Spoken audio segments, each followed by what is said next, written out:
It was my first day at Hill Ridge High, and I was buzzing. For weeks, I'd been working on a plan, and today was showtime. Good morning, Hildrich family. Welcome back from summer break. This year is all about excellence in academics and behavior. Crowd cheered wildly. I just stood there watching the scene unfold. We are a family built on trust and integrity. I almost gagged. You see, Principal Richardson knew nothing about honor or integrity. He was a liar, and everyone needed to know. Scratch that, it was my job to let everyone know. Right on cue, a red sports car screeched into the school's parking lot, and out jumped Principal Richardson's wife! Gregory Richardson, you lying, cheating, two-faced toad! Whose lipstick is this? Oh, we can discuss this in private. Without waiting for another word, Mrs. Richardson hurled the lipstick at his face. Private? Like your private meetings with your secretary? Were out and everyone was filming and laughing. Well, not everyone. The principal's daughter, Chelsea, looked like she wanted to die. Mom, Dad, please, not here! Not in front of everyone! She tried to grab her mom, but Mrs. Richardson shoved her aside and lunged for her husband, who took off running. Chelsea's face turned bright red with embarrassment under everyone's smug stares. And yes, it was all a part of my plan. But don't get me wrong, I had my reasons. I didn't do it for the clout. I did it for justice. I did it for my cousin, Riley. By the time I got home, I practically sprinted to Riley's room, like I had the winning lottery ticket. Riley, you have to see this! And then I showed Riley the video I had recorded of all the chaos that happened at school. You actually pulled it off? Yep, it was easy. All I did was expose the true face of Principal Richardson and his mistress. I secretly followed them on their date, and when they weren't looking, I slipped the secretary's lipstick into his coat pocket. You're insane! And we burst into laughter when I acted out the chaos of that wild morning for Riley. Riley, my cousin, is an angel, too kind for her own good. And because of that, people grew jealous and started bullying her. One day, a classmate pushed her so hard she ended up with a serious injury, forcing her to leave school and stay in a wheelchair for months. I couldn't just sit back. I was furious. So I transferred to Riley's school with one goal in mind: revenge. The first targets, the principal and his daughter, the student council president. According to Riley, they were the worst. Cold, careless, and completely indifferent about what happened to her. Worse, his daughter was happy about Riley's accident. She had hated Riley for a long time. Well, it's time they paid for it. The next day, Chelsea walked into class like nothing had happened. But Hildrich High had a memory like an elephant. A mean, gossipy elephant. Hey, Chelsea, is the school secretary your new stepmom? Is it true your daddy is planning to run away with her? Your mom must be so heartbroken. Then I saw Chelsea walk in and quietly sit all by herself in the far corner of the classroom, looking completely out of place. I thought it would make me feel satisfied. But strangely, seeing Chelsea that sad just made me feel awful. But the look on Riley's face when I told her about Chelsea today made me feel like I was doing the right thing for my cousin. I wish I had been there to see the look on her face. And did you hear? Principal Richardson resigned! And poor Chelsea, she'll probably lose her seat as the student body president. Okay, I said they deserved it, but this was starting to get out of hand. Riley, maybe we've taken this a bit too far? I didn't want to tell you this, but I went to the doctor today, and it's official, I'm never going to walk again! Oh my god, Riley! I'm so sorry, I really do want to go back to school, Sarah. Even if it's in this wheelchair, but I just can't! Oh, why not? Are you afraid of those bullies? Micah stole my diary and started mocking me for the little secrets I wrote in it. I won't be able to go back to school until I get it back. Even though I'd been at Hill Ridge for just a couple of days, I knew exactly who she was talking about. Micah was hard to miss with his skateboard, black hoodie, and permanent scowl. Micah's the guy? Alright then, I'll make sure that the bully gets on his knees and hands over that diary. I had a plan. I brought my skateboard and skated nearby, just to stage a perfectly accidental encounter. Let me tell you what desperation looks like. It looks like me, in a helmet 2 sizes too big, elbow and knee pads, and a borrowed skateboard I named Death Wish. Day 1 of Infiltrate Micah's world and steal the diary, I face-planted. Twice. Day 2, I rolled into someone's dog. The dog was fine. My dignity, not so much. And on day 3, I became a meme when someone filmed me flipping over a trash can. Guess who was watching the entire time? Micah. Enjoying the show? Just counting the days before you break your neck. Ouch! Sounds like something a villain would say. Why are you even doing this? Well, to develop myself? You're terrible at it. I guess I'm not good at anything. I'm so useless. So I faked some tears for sympathy, and ta-da! He fell right into my trap. Hey, you're not useless. You just need to work on your technique. Alright, stand on your board. See? Worked like a charm. Hiding a smile, I did as he instructed. And then, in a move I didn't see coming, he took my hands and helped me balance on the board. And holy mother of skate wheels, he had the most beautiful eyes. No wonder the sky is gray today. All the blue went into your eyes. What? No! Who said that? Thanks. At that moment, I wanted to crawl into a hole and disappear. Focus, Zara! Remember the mission. Do not let his handsomeness ruin everything. Over the next few weeks, I kept falling. He kept teaching, and somehow we kept laughing. Also, the more he helped me skate, the more conflicted I felt. He was so kind. It was hard to believe he was the villain. But that diary remained a mystery, even though Riley kept urging me to find it as soon as possible. His locker at school? Nothing. His backpack? Micah guarded it like a dragon guarding treasure. Until one afternoon, everything changed. We were at our usual spot in the park when a black motorbike sped towards us and we both jumped. The car is speeding towards us! Zara, stay behind me. While I was still frozen in shock, Micah rushed over and jumped in front of me, shielding me from that crazy driver. The driver sped straight at us, yanked Micah's backpack so fast it threw him face first onto the pavement, then tore off at a terrifying speed. Micah! Oh no! Heart pounding, I rushed over to Micah, who was laying on the ground, not moving. My backpack. No. The diary. Micah, hold on! I'm calling for help! As I dialed 911, I could barely breathe. Micah really had been carrying that diary with him all along, and someone had heard him to get to it. This was getting way out of hand. After an ambulance arrived, I helped Micah call his parents, and then I ran all the way home like the FBI was chasing me. Riley, you're not going to believe what just happened! But the second I stepped in, my words died in my throat. Riley wasn't alone. Her mom, Aunt Frida, was sitting beside her, and she looked angry. Uh-oh. Without a word, Aunt Frida handed me her phone. And when I hit play, my stomach dropped as I watched myself on screen, slipping a lipstick into Principal Richardson's jacket at the coffee shop. You caused chaos at school and turned the principal's whole family upside down? Riley told me she was being bullied at school, and the principal didn't care at all. You begged me to. And that's when Riley shattered my entire heart. What are you talking about? I had nothing to do with what you did. What's going on? Why would Riley say something like that? Just then, I saw something that made words evaporate. Micah's backpack, stuffed half under Riley's bed. Wait, isn't that Micah's backpack? Why do you have it?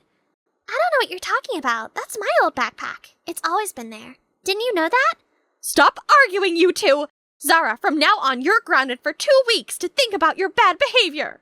I turned, stormed to my room, and paced like a caged animal. Why was Micah's backpack under Riley's bed? Could she really be behind all of this? Did she want that diary so badly that she couldn't wait any longer and actually paid someone to snatch it from him? And that secret video of me, was she the one who sent someone to follow me? But why would she do that? I have to find Riley and get the truth out of her. Over the next few days, I tried to talk to Riley, but she ignored me. All she did was sit in her room and stare out the window. It was scary, to be honest. What was she planning? At school, Micah was nowhere to be found.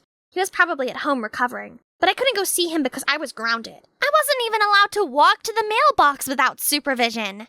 Then, just when I thought it couldn't get worse, Aunt Frida dropped a bombshell. To avoid any more trouble, you should transfer back to your old school.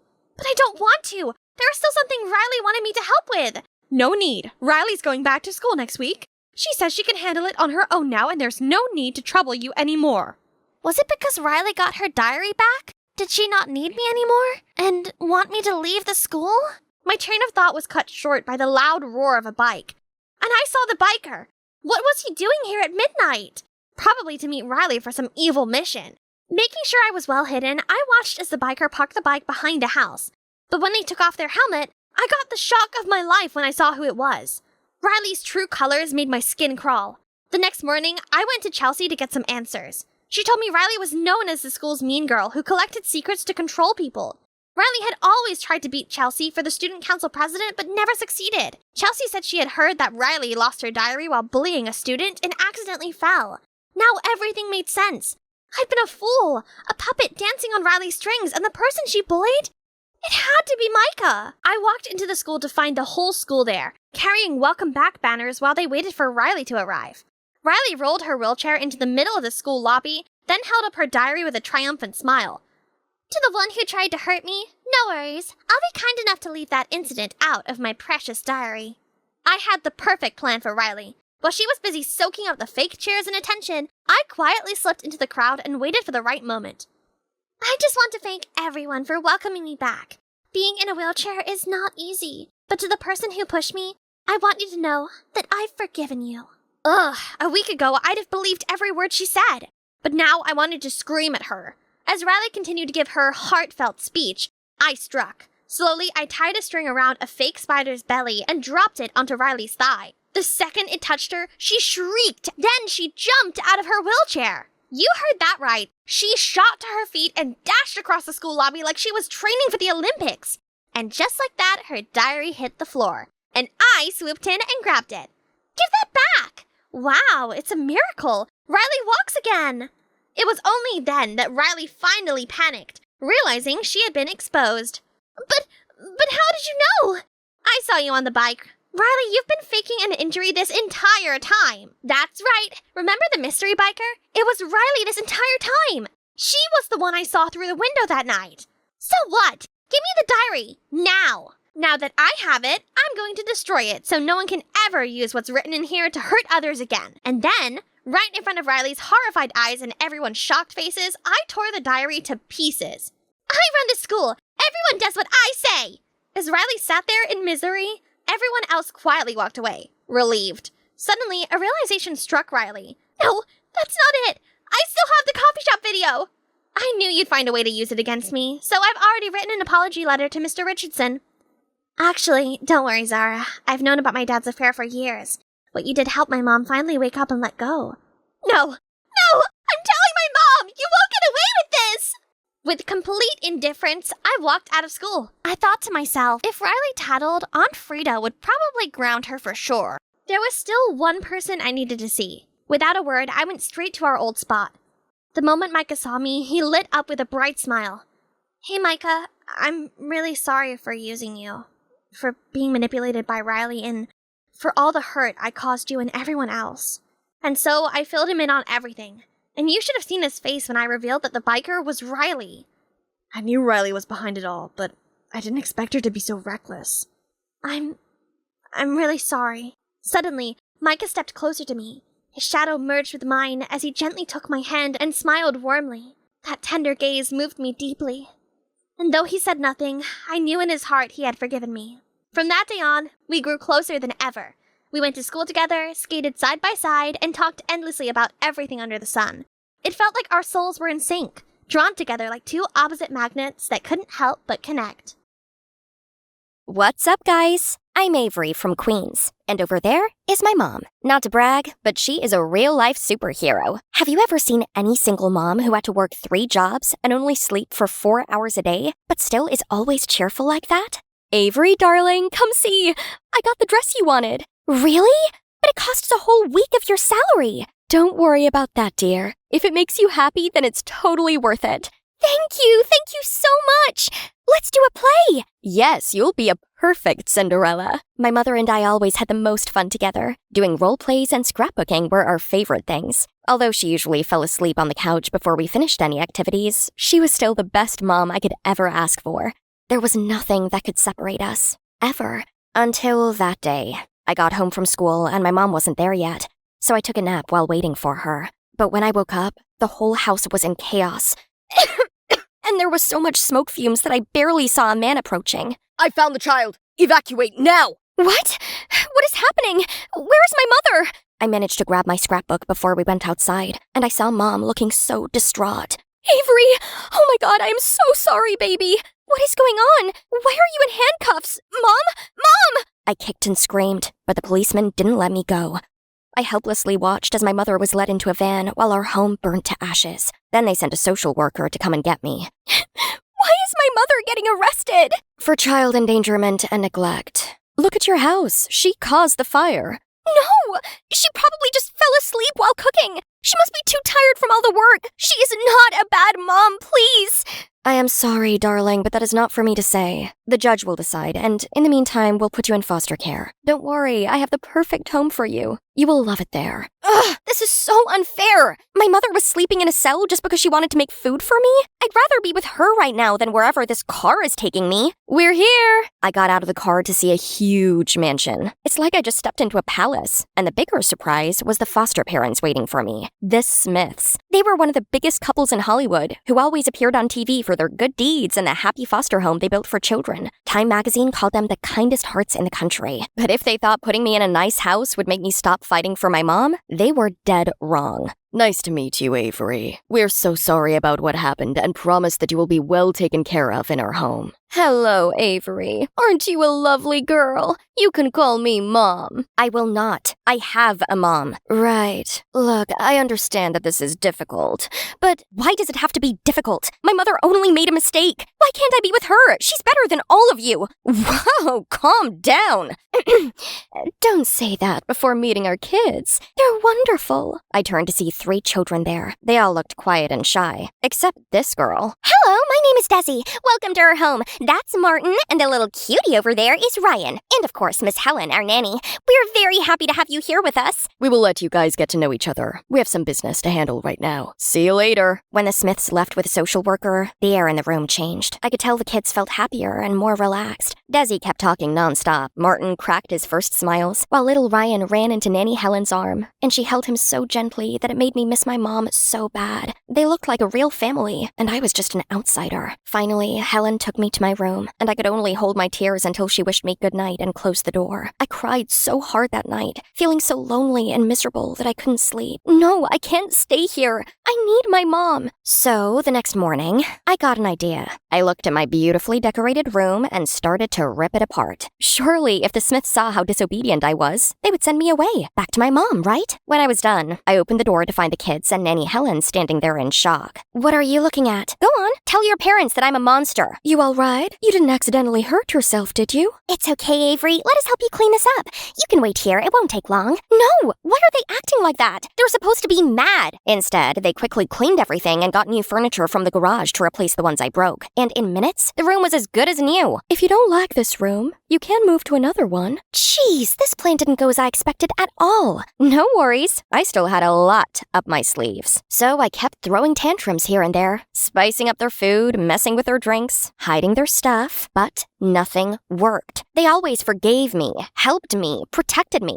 No matter what I did, they still said, "It's okay. We got your back. We're here for you." What's wrong with them? If my shenanigans wouldn't work, I would never escape this house. I guess I had to act up right in front of Mr. and Mrs. Smith, so they would kick me out immediately. But easier said than done. They were rarely home. So right the next time they returned with a beautiful vase, I seized my opportunity. When nobody was around, I gave the vase a little push, and it stumbled off. A crashing sound jarred. Then the Smiths rushed to the scene. Oh gosh, what happened? Before I opened my mouth, Martin jumped in and said, "I'm sorry, it's my fault. I just wanted to admire it, but accidentally dropped it." No! Why do you say that? I did it! Right then, Desi and Ryan also joined in and took the blame for the shattered vase, making the situation even messier. Enough! Do you know how much this vase cost? You ungrateful peasants. I fed you, clothed you, and you smashed my precious vase, which is more valuable than all of your lives. We should have left you to rot in your stupid orphanages. Please, they're just children. Shut up! I hired you to keep an eye on those rats, so this is on you too. Then the Smiths pulled Nanny Helen into their private room, but I could still hear them arguing, and Helen's pleading. I was totally shocked to see how rude and cruel the Smiths were. Finally, they decided the damage would be deducted monthly from Helen's wages, which also came from the fostering allowances, and God knows for how long. When I turned around, the kids had already cleaned the broken pieces on the floor with the saddest faces ever. I thought they would be angry at me, but they just gave me disappointed looks, then returned to their room. That night, I tossed and turned. I didn't mean for things to go this far, and make Nanny Helen pay for my guilt. But how could I fix it? Those kids were very close to Helen. Maybe they would have some idea. So, for the first time, I went to Desi's room and found all the kids were there.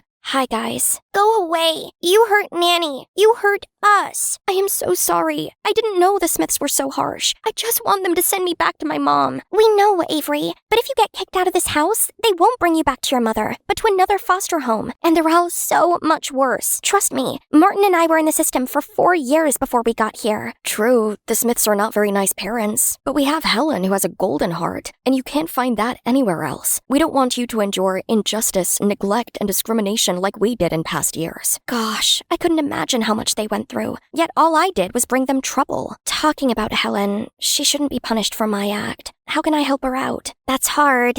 She didn't get much from this job, you know, and this fine added more burden on her. Yeah, the Smiths are very strict about anything related to finance. I don't even think they give Helen a fair amount to take care of us, because she always struggles and sometimes has to pay out of her pocket to give us food. I can't believe it! The Smiths are rich! If they don't care about us, why do they become foster parents? It's a gig that makes them look good in the media and gives them more money. Who would say no to that? Then we spent the whole night talking, and I gradually realized these kids were no different than me. They also desired love and care from their parents, from family. So I told them about my mother and showed them my scrapbook. All of these memories seemed to relive in front of me while I was talking, and by the time I was finished, we all had tears in our eyes. I am sure there's a way to help you get back with your mom. We will figure it out together. The next day, Mr. and Mrs. Smith suddenly wanted to take us out for a meal. Nanny Helen prepared the best clothes for us and waved us goodbye while we stepped into the Smiths' luxury car to go to the biggest restaurant in town. This is for our parents' promo campaign. We do this once a month. Remember the $5 rule, children. We won't pay any more than that. So think carefully before you order and behave.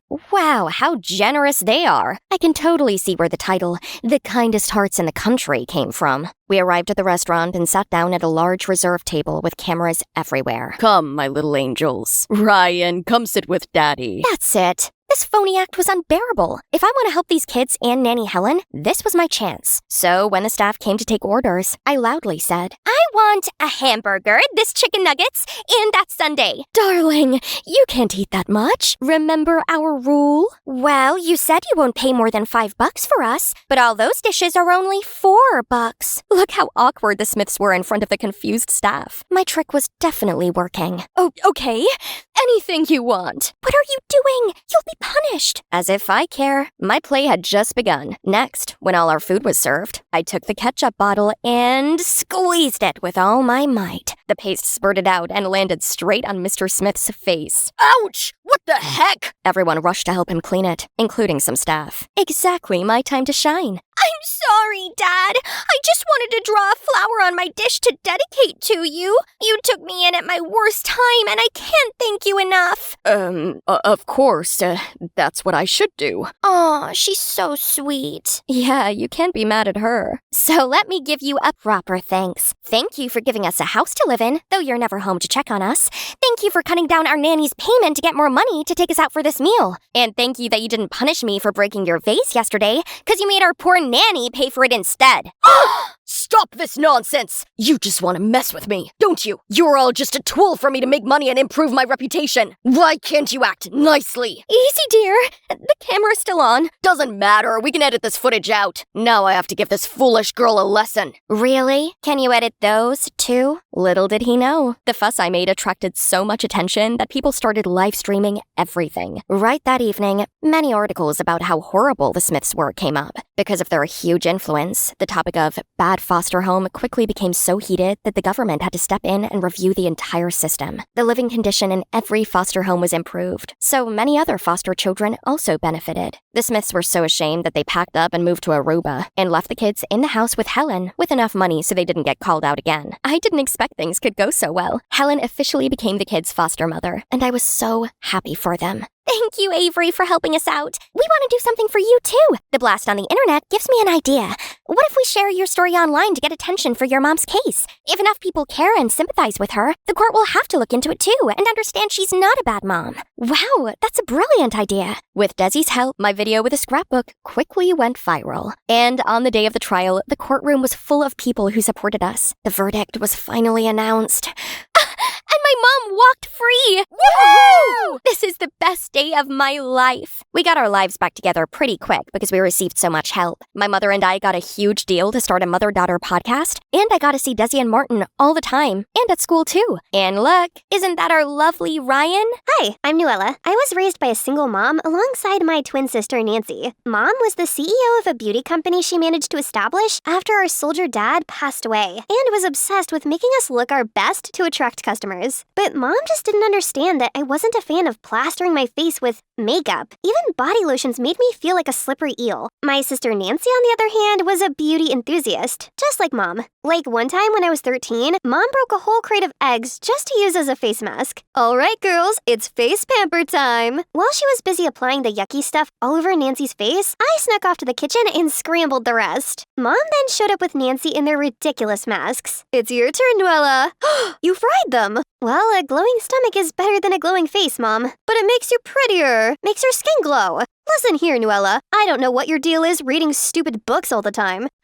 Blasphemy! Books are life, Mom. And I told you I want to be a novelist. A novelist? Do you want to be broke forever? It's the most useless job ever. That's right. All you need to do is invest in yourself to look pretty, and a rich man will surely sweep you off your feet. Why can't you be more like Nancy? How about trying to educate yourself and make your own money instead of waiting for Mr. Moneybags? Writing stories was my jam. Creating worlds in my head and birthing characters gave me more joy than anything. And Mom thought I was kidding until our 18th birthday. All right, make a wish. I'll grant it. I wish for a change of wardrobe. Done. And you, Nella? I wish to be a full-time writer, Mom, just like Stephen King or J.K. Rowling. Ha! Sorry, Nella, but that wish is never coming true. You're running my business, and that's final. How can you decide my life for me? At least Nancy's got her beauty. She can snag a rich man. But you're not as pretty. I'm just looking out for you. That hurt. Mom, I'm an adult. Seeing that I wasn't willing to budge, Mom turned icy on me. She made me pay house bills, and, unable to bear it, I moved out. But being a writer wasn't all that rosy. No one wanted to publish my book. And at home, things became way too tough. I couldn't even afford a proper meal after already having lost my electricity in the house. I didn't even have any choice but to find a part-time job so I could support myself. I got hired as a cashier at Edgar's Market, a billion-dollar chain store across the country. And that was how I met Keith, a fellow cashier. Sweet guy, but... Hey, Nella, maybe this weekend we can, I don't know, go to the arcade? Thank you. I mean, I'm not a game person. Sorry. Next time. Bye. I like hanging out with Keith too, but with my life messier than a spaghetti explosion, dating was not on my menu. Missing my family intensified as Christmas approached. Then, one evening, out of the blue, Mom called to spill the beans that Nancy was tying the knot. She wanted the family together for Christmas, one last time before the big day. I was excited to see them again. Little did I know the life-changing drama that lay ahead for me. On my way to catch a cab for the ride to Mom's house, I smacked into a guy. Get out of the way, little girl. I caught a glimpse of a snake tattoo on his arm. Totally freaked me out. Those guys just robbed one of Edgar's Market stores. Are you okay? What? Which one? The one on Broadway. It's like someone is targeting Edgar. True that. It wasn't the first time Edgar's stores had been robbed. I prayed the one I worked at never became a victim.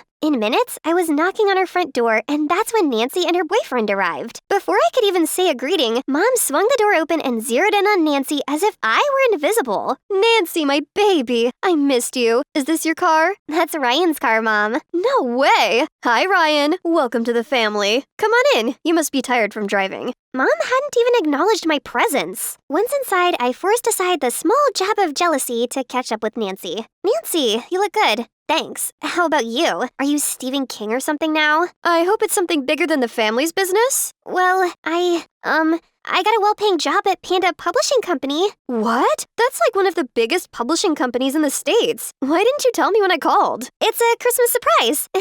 Oh, Nella, I'm so happy. I got this for you, Mom. Can we go eat? I'm hungry. Okay, don't judge me for lying. Nancy was practically oppressing me with her achievements. While we were having lunch, Mom began asking Ryan questions like he was in a job interview. So, Nancy says you come from a really big family? Yeah, my dad is Edgar, you know, the CEO of Edgar's Market. At that bombshell, my mouth rejected the food in it. Nella, are you okay? Drink water quick. I'm okay, Mom. Goodness gracious. Ryan was the CEO's son, the big boss of the company I worked at? He doesn't seem to recognize me, though. It makes sense because we've never crossed paths because my department was in the basement of the organizational hierarchy. But now how could I go to work with him under the same roof without getting busted? I spent most of that night thinking of a solution. And before morning, I had a master plan in place. And the plan first started with Keith ringing our doorbell. Hello, is Lady Nella in? I'm Keith, her chauffeur. Chauffeur? Oh, I see you met my driver. Just one of the many perks working at Panda Publishing. See ya. As soon as we left the house, I changed into my work clothes. Keith, you're a lifesaver. What's with all this drama? What's wrong with telling them you're a cashier? You won't understand. I can't let Nancy have the upper hand all the time. She has everything going well in her life, and I have nothing. You have me, Nella.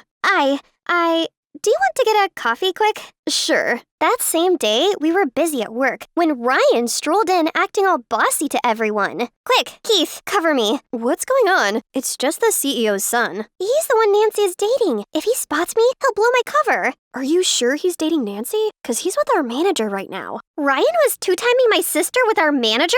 I peered over the counter, and that's when I saw Ryan cornering Katie the blondie. I approached the shelf where Ryan was, pretending to rearrange while eavesdropping. Starlight in, 8 p.m. Don't be late, handsome. So this guy was three-timing my sister, the manager, and Katie? I was so shocked I almost busted my cover, but I escaped before I could be seen. I rushed home to tell Nancy. Nancy, Ryan is a womanizer. I saw him with a girl. You saw him? Where? How? Are you stalking my fiancé? No, Shoot, I couldn't tell her I worked for his family's company. I heard people say bad stuff about him, you know? Really bad stuff. Listening to rumors, are we? You should know better than that. I bet her jealousy didn't let her think straight. Instead of being happy for me, you're busy snooping around desperate for dirt on my fiancé. Really, Nella? If I knew you would ruin the spirit of Christmas for all of us, I wouldn't have invited you. Apologize now. No way! He's a snake. I swear, Keep your mouth shut. If you continue with any of this nonsense, you'd better pack your things out of here. Now get out. It was like the floor was torn from beneath me. I felt rejected, and then Ryan came and showed me my work ID. How did you get it? So, you work at Edgar's store? What happened to Panda Publishing? None of your business! Get out! You have some guts calling me out when you're such a faker yourself. Pull that stunt again, and I'm telling everyone that you're just a lowly cashier. Chuckling evilly, Ryan walks off. Trapped and trying to ease the tension, I apologized to Ryan and Nancy, giving Ryan the benefit of the doubt. But that night, he threw my doubts back at my face while I was washing dishes. Look, I know why you're so frowny. I apologized. Now get off of me. But you got the hots for me, huh? If it eases your vibe, I'm into you too. You're so unique. Let's go out. Nancy won't know. I resisted the urge to smack him with a pot. It was official. He was a scumbag, and Nancy needed to know. So I decided to play along. Perhaps I could implicate him and show Nancy evidence of his evilness. Oh, Ryan, how did you know? Since I set my eyes on you, I've been dreaming about us. Then let's go out tomorrow night. I'll text you the address. Bingo. And that's how I found myself dressing up for a date after work the next day. Whoa, you look dashing. Where are you off to? Keith's compliment had butterflies fluttering in my stomach. For the first time in a while, I felt beautiful.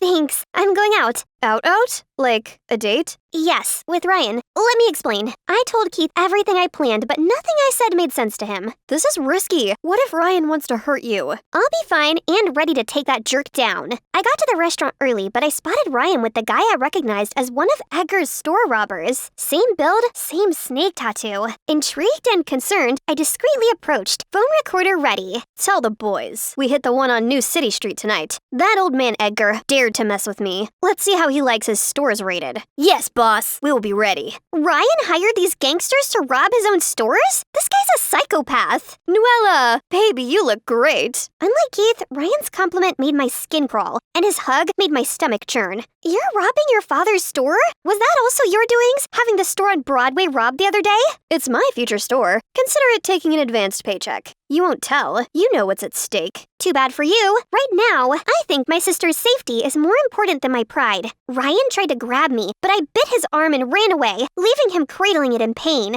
I raced home to spill the beans about Ryan. Nancy, Ryan is... But I was greeted by a hot slap. That's for trying to steal my man. What? I wasn't... My friend saw you at a restaurant with him. I was just faking it. You know what else? I called Panda Publishing today, but they said there was no one by the name Nella working there. Turned out you're working at a store as a cashier? cashier? Yes, I did, and I'm really sorry. But look, Ryan is dangerous. He works with a gang that robs his father's stores. How can we trust you? If you can lie about your job, you could lie about anything else too. Why do you keep disappointing me? Their palpable disappointment felt like the world crashed on my shoulders. There was only one person left to turn to. I'm going to meet his dad to expose him. I have a recording of him admitting the crime. He will regret messing with me. I'm not sure that's a good idea since he knows you know. Let's think of something less dangerous. I'll grab you something to calm down, okay? While he went to fetch me the calming thing, I couldn't wait, so I sneaked out and headed straight to Edgar's headquarters. Hello, I would like to meet the CEO of Edgar. It's urgent. Someone is planning to rob his store. I have evidence. Evidence, huh? Come with me. The security guard led me to an elevator. Then we stopped in front of a room.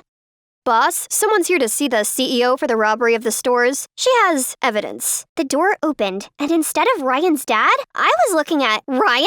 I tried to run, but they caught me and pushed me in. I was so scared. I should have listened to Keith. You little witch. Because of you, Nancy dumped me, and now you're reporting to my dad. How dare you? She made the right choice. You're the furthest thing from boyfriend material. The manic look in Ryan's eyes told me I was a goner. But suddenly, Keith burst in like a superhero with 2 policemen and saved the day. Freeze! The police! Are you okay? I nodded and hugged Keith in relief. His broad shoulders calmed me down and I knew I was safe. You might as well swap your ears for something else. Sorry. You never listen. Always so impatient. I know. Yada yada yada. Why are you so stubborn? I shut him up with a kiss and it felt so right. Turned out, Ryan's dad had kicked him out before because of his prodigal habits. But instead of turning over a new leaf, Ryan formed a gang targeting his dad's stores. Now, Edgar plans to give him a taste of jail to cool off. News of my heroic escapade spread like wildfire, reaching my family before I could even get home. The moment I stepped into the house, Mom and Nancy hugged me like I'd been away for a year. I am so sorry for misjudging you all this time. You were just looking out for me, but I was so shocked and heartbroken I got mad at you when actually Ryan was the jerk all along. I love you, sis. And I'm so sorry for lying. I just wanted Mom to be proud of me too. But I'm proud of you, Nella.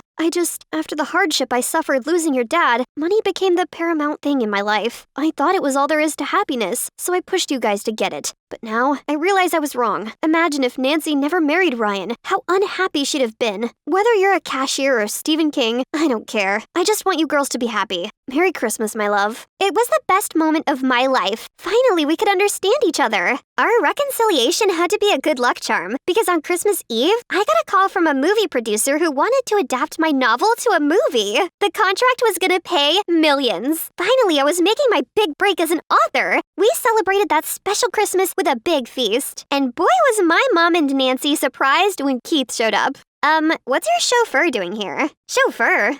No, everyone meet Keith, my boyfriend, who, by the way, was just promoted to the overall manager of Edgar's Market. Yep, that had been decided by Edgar, the CEO. Welcome to the family, Keith. Wow! This place was like a life-size dollhouse. It was huge and whoa! Was that a whirlpool bath? I was in heaven. Slow down, dear. OMG! You even have an indoor badminton court? I love badminton! This was the most amazing house ever! Hey, I'm Helen, and I grew up in a normal house with a normal family. I love my parents, and life was great and all, but the one downside was the long journey to my new high school. My mom, Grace, said she had the answer to this and suggested I go and stay with my Aunt Lucy, as she lived closer to the school. Okay, so I'd never met Lucy before. Actually, until Mom mentioned her, I didn't even know I had an aunt. Mom explained that Aunt Lucy moved to Canada for business and had only returned to the US recently. This was the first time I had to live so far away from my parents, so I was kind of worried I'd get homesick. But one advantage was my bestie, Madeline, lived right nearby. Awesome, right? Besides, this place was dope. I couldn't stop gawking at that badminton court. Seriously, it was bigger than my house. Aunt Lucy, I guess you must really like badminton. Yes, many people think it's just a backyard game, but it's a true sport to me. Wow, it was a rarity to meet someone with the same taste as me. We chatted for ages about our interests.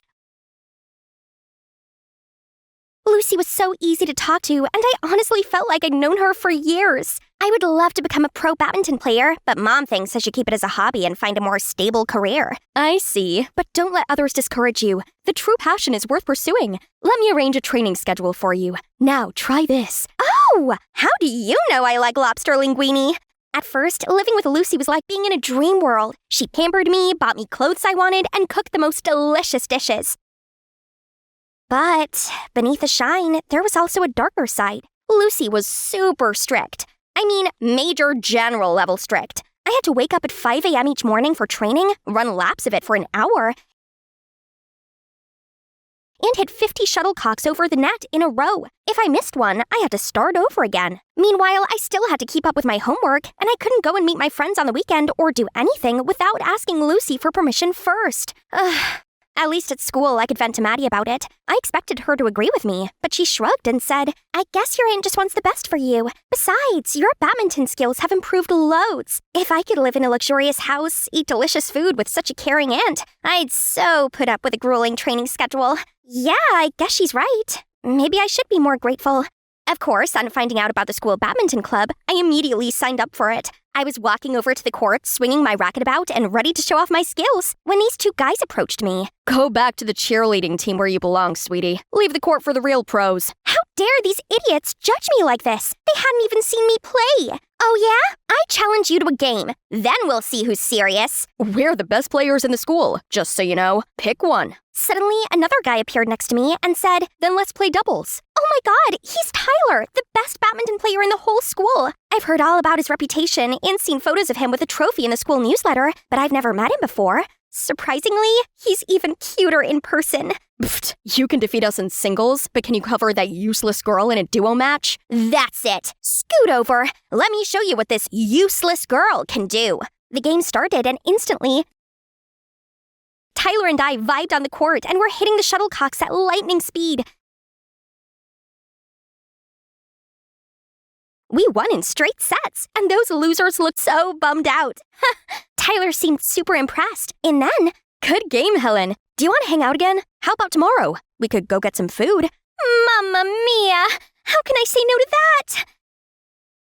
But when I told Aunt Lucy, she didn't take it so well. Love may seem appealing, but it's a waste of time and energy that will lead to a decline in your badminton abilities, your grades, your mood, everything. You're too immature to deal with those type of emotions right now. This was ridiculous. I wasn't a little kid. I was perfectly capable of making my own decisions and following my own feelings. He's a sweet guy who helped me out. Of course he did. All guys appear nice at first. Maybe if you just gave him a chance. Wake up, Helen, and stop yourself from throwing away your dreams for some boy. Ugh, it was no use. My aunt was too stubborn to listen. I stormed up to my room, feeling frustrated. No way was I letting my aunt's strictness ruin things with my dream guy. So I decided to sneak out to meet Tyler. But how? I know exactly the person who can help. Matt's red code. Aunt Lucy won't let me see Tyler. Please help me distract her. Okay, but only if you get me a signed copy of the Ballad of Songbirds and Snakes. Easy peasy. After that day, I was able to go on multiple dates with Tyler, all thanks to Maddie's help. She always came up with the most convincing excuses, like I was going to her house for group study, or we were going to a super important event. Then one time when I was supposed to study at home, it was actually Maddie pretending to be me. Later, I sneaked back into my room, all giddy. You wouldn't believe how great our date was today. But Maddie just gave this awkward look. What's up? Did my aunt suspect something? No, everything's fine. Then she immediately climbed out of the window. Strange. But the next day she acted like nothing had happened, so I let it slide. She must have just felt unwell or something.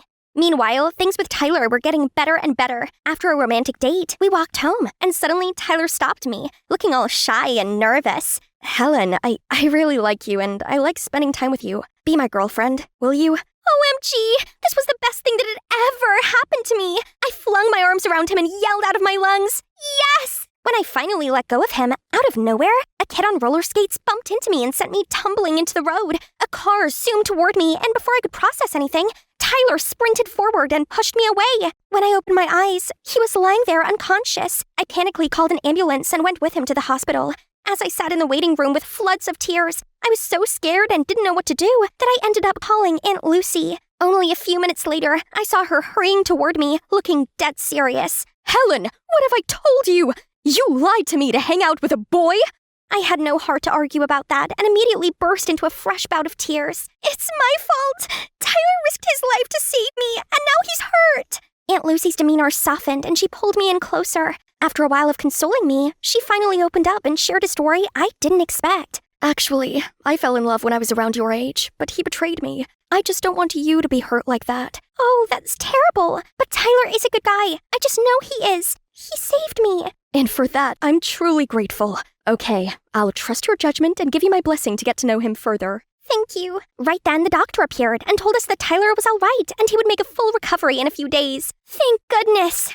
When Tyler was back, Aunt Lucy stuck to her word and gave me and him a chance together. She even offered to give both of us a badminton lesson. Brace yourself for the craziest training routine ever. But practicing with Tyler made it actually bearable and a lot more fun. I had a big competition coming up, which could get me the professional player title and a chance to join the national team if I won. So I needed all the training I could get. Just one more step away from my greatest dream.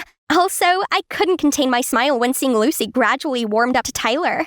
My big day finally came. Mom and Dad were here to support me as well. I excitedly got ready, but when I opened the kit bag, what happened? Oh no! Who's destroyed our babies? I think Lucy might have done it. Why on earth would she do that? I overheard her saying that she was only pretending to like Tyler so she could keep an eye on you both. What? I honestly believe that Aunt Lucy was actually giving Tyler a chance. But it still didn't make any sense. Even if Lucy hated Tyler, why would she try to ruin this competition? She knew how much it meant to me.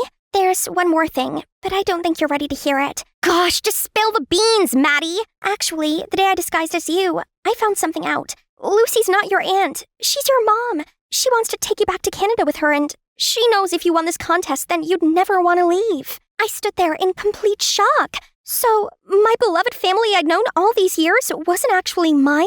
And Lucy? How come she had the brazenness to show up now as my real mother and wanted to take me back? I felt like my whole life had been one big lie and immediately rushed to find Lucy. Is it true? You're my real mom? How did you know? I can't believe you did that to me!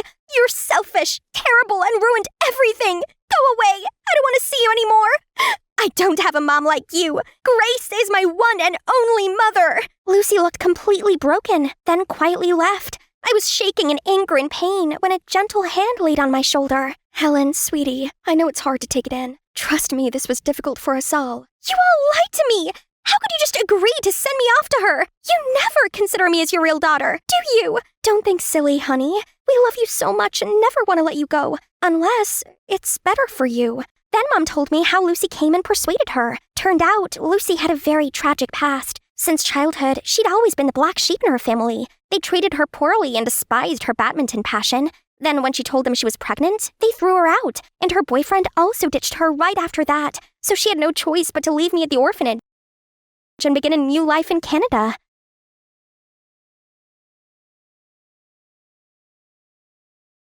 After countless hardships, she finally became successful, and all she desired was to reconnect with me. I believe everyone deserves a second chance. That's why I let you two live together for a while. Only if you're happy, I would tell you the truth, so you wouldn't be too shocked. Besides, she can help you more than me now. Hey, you even inherited her badminton spirit. I was stunned for a while. It's true that Lucy left me, but that's because she didn't want me to suffer with her. And I indeed had a happy life. I shouldn't be so rude to her. But it was still a lot to digest, so I went home with Mom. I shut myself away until the next day. Tyler came and tried to convince my gloomy self to go for a walk. I know that's a lot, but I think you should make up with Lucy. Why are you still on her side? She only pretended to be nice to you, and she ruined the contest just to take me away from this perfect life. We can find our chance in plenty of other competitions, but there's only one Lucy. She's your biological mother, and it's fine to be mad with her, but you should never reject her. My mind wandered back to all the happy moments I'd had with Lucy, our interesting chat, the delicious meals she cooked, and the times we played badminton together. She even had a special room to store badminton equipment, especially the rackets. Wait, Lucy treasured badminton rackets. If she simply wanted to stop us from competing in the contest, then she could have just hidden our rackets or pretended that the car broke down. But she would never destroy the rackets like that. Ty, do you remember who else handled our rackets that day? I'm not sure. I think Madeline had them at some point. So, could it be Maddie?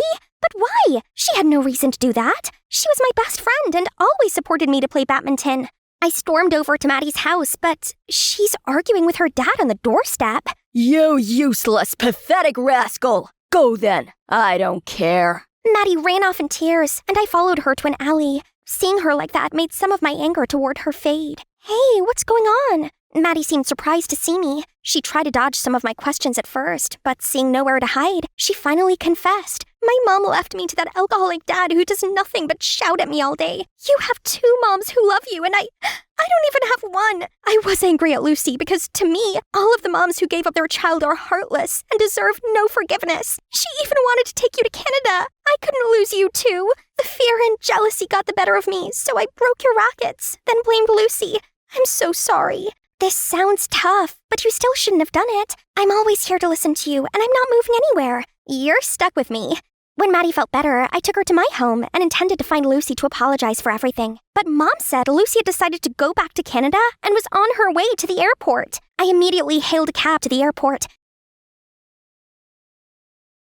then ran through departures, desperately trying to find Lucy. I was starting to think I was too late, when suddenly I spotted her about to walk through towards security. Lucy!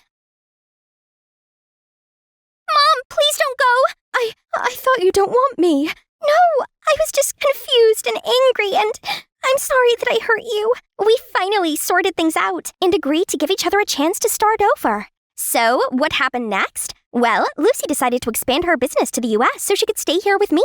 My wonderful adoptive parents took Maddie in after helping her get away from her toxic father. So now I have 2 amazing moms, an awesome sister, and, yes, you know it, a super cute, thoughtful boyfriend. Do you know what it feels like to live in a splendidly luxurious castle, wearing extravagant dresses, indulging in exquisite dishes, and always having servants take care of you? Well, actually, I don't really know either. I'm just a little maid who's fortunate enough to be friends with Princess Anne.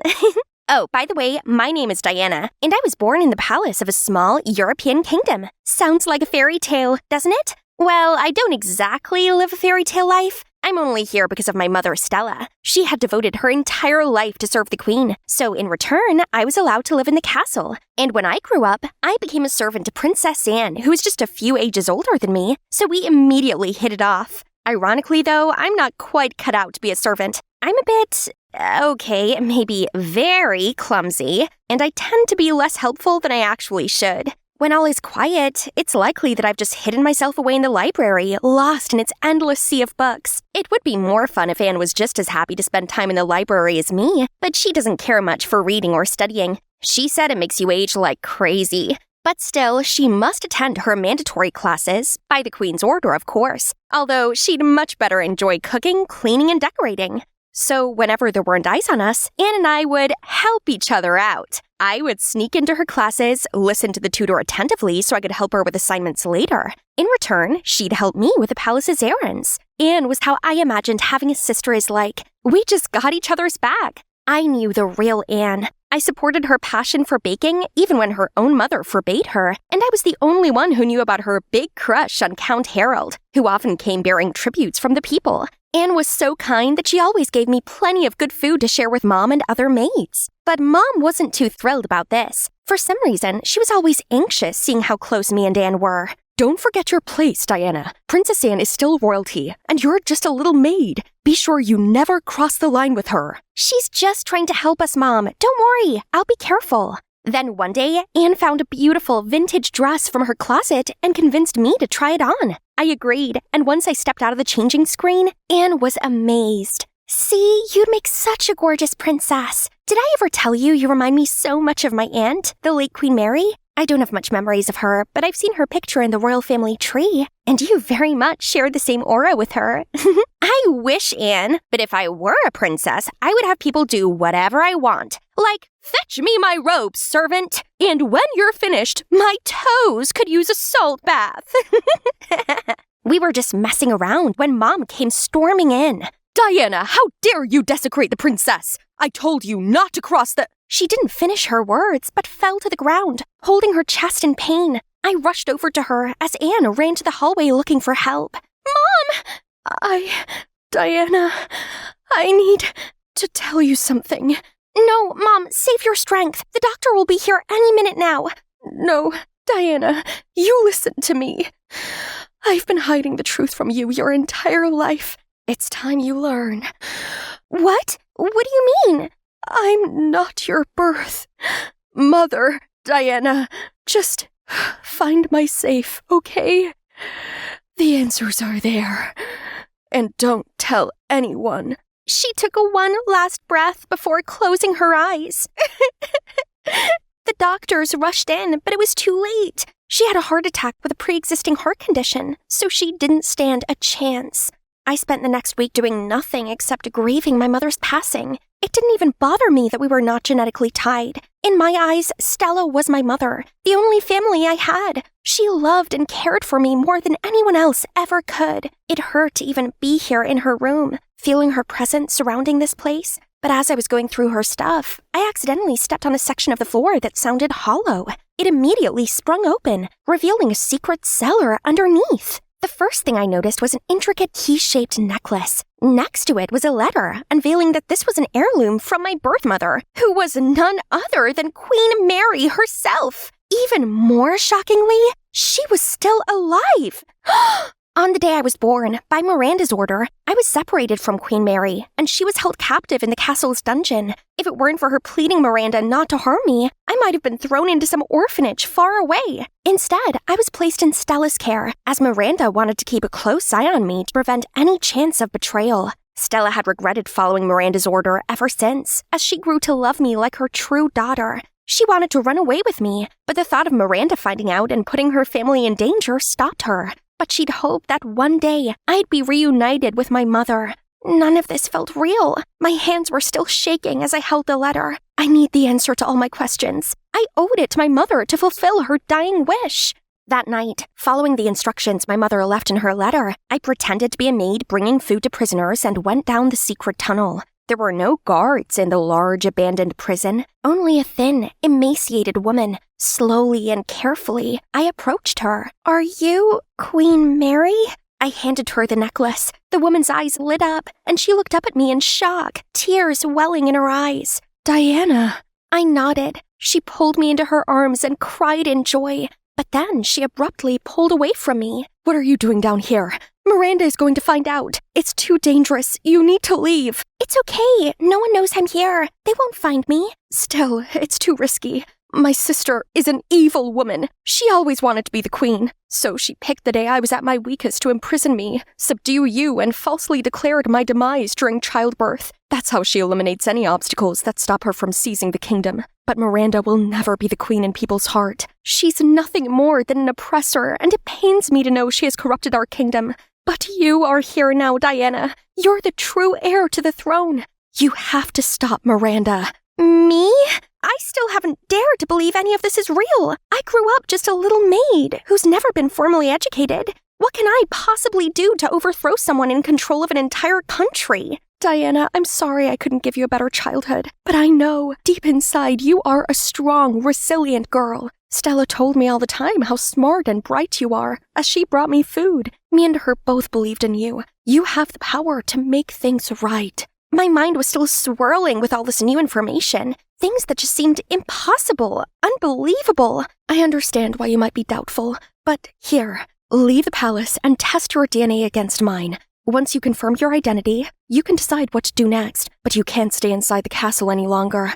'Cause once Miranda finds out you know the truth, she won't leave you alone." I hesitated for a moment, but I knew what needed to be done. So, early in the morning, I packed up some belongings and grabbed some food before sneaking into a freight truck that was about to leave. But then I suddenly bumped into someone. "Hey, watch where you're going!" "Shh! Keep it down!" "Why? Don't tell me you're some kind of thief." "No, I'm a maid. I'm just not allowed to go outside the palace. But, the princess desperately wants to make a Dutch chocolate cake, and the storage is out of ingredients, so I need to go to market." "And did you plan to sneak into my truck and have a free ride there?" I didn't know it was your truck, but if you can help me, that would be lovely."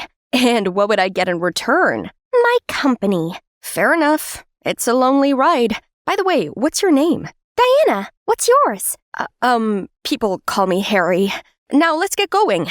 We hopped into the truck, and Harry turned out to be not such a bad companion. It was nice to have someone else my age to talk to for once, especially a handsome one. Then he turned on this music that's called pop. I swear, it was so good, I couldn't help grooving along. "This song is my favorite. Do you know it?" Nope. The Queen doesn't even allow us to own a radio. "Oh, wow. Maybe I can sneak one in for you. I would absolutely love that. After a while of driving, we took a break in the forest to stretch our legs. I shared with Harry some cookies and baked earlier today, when suddenly a snake coiled around the lower part of my leg and sunk its teeth into it. Pain immediately shot up. Moments later, Harry dislodged the snake and threw it away. Then he leaned over, sucking the venom out of my wound without hesitation. I blushed, both confused and flattered. He grabbed some clean cloths in the truck and helped me bandage the wound. I'm sorry, that was weird. No, that was kind of you. And I really hate to say this, but I don't think the snake is poisonous. I read about it in a book once, but still, thank you for saving me. His face turned bright red even for minutes later. It was so cute.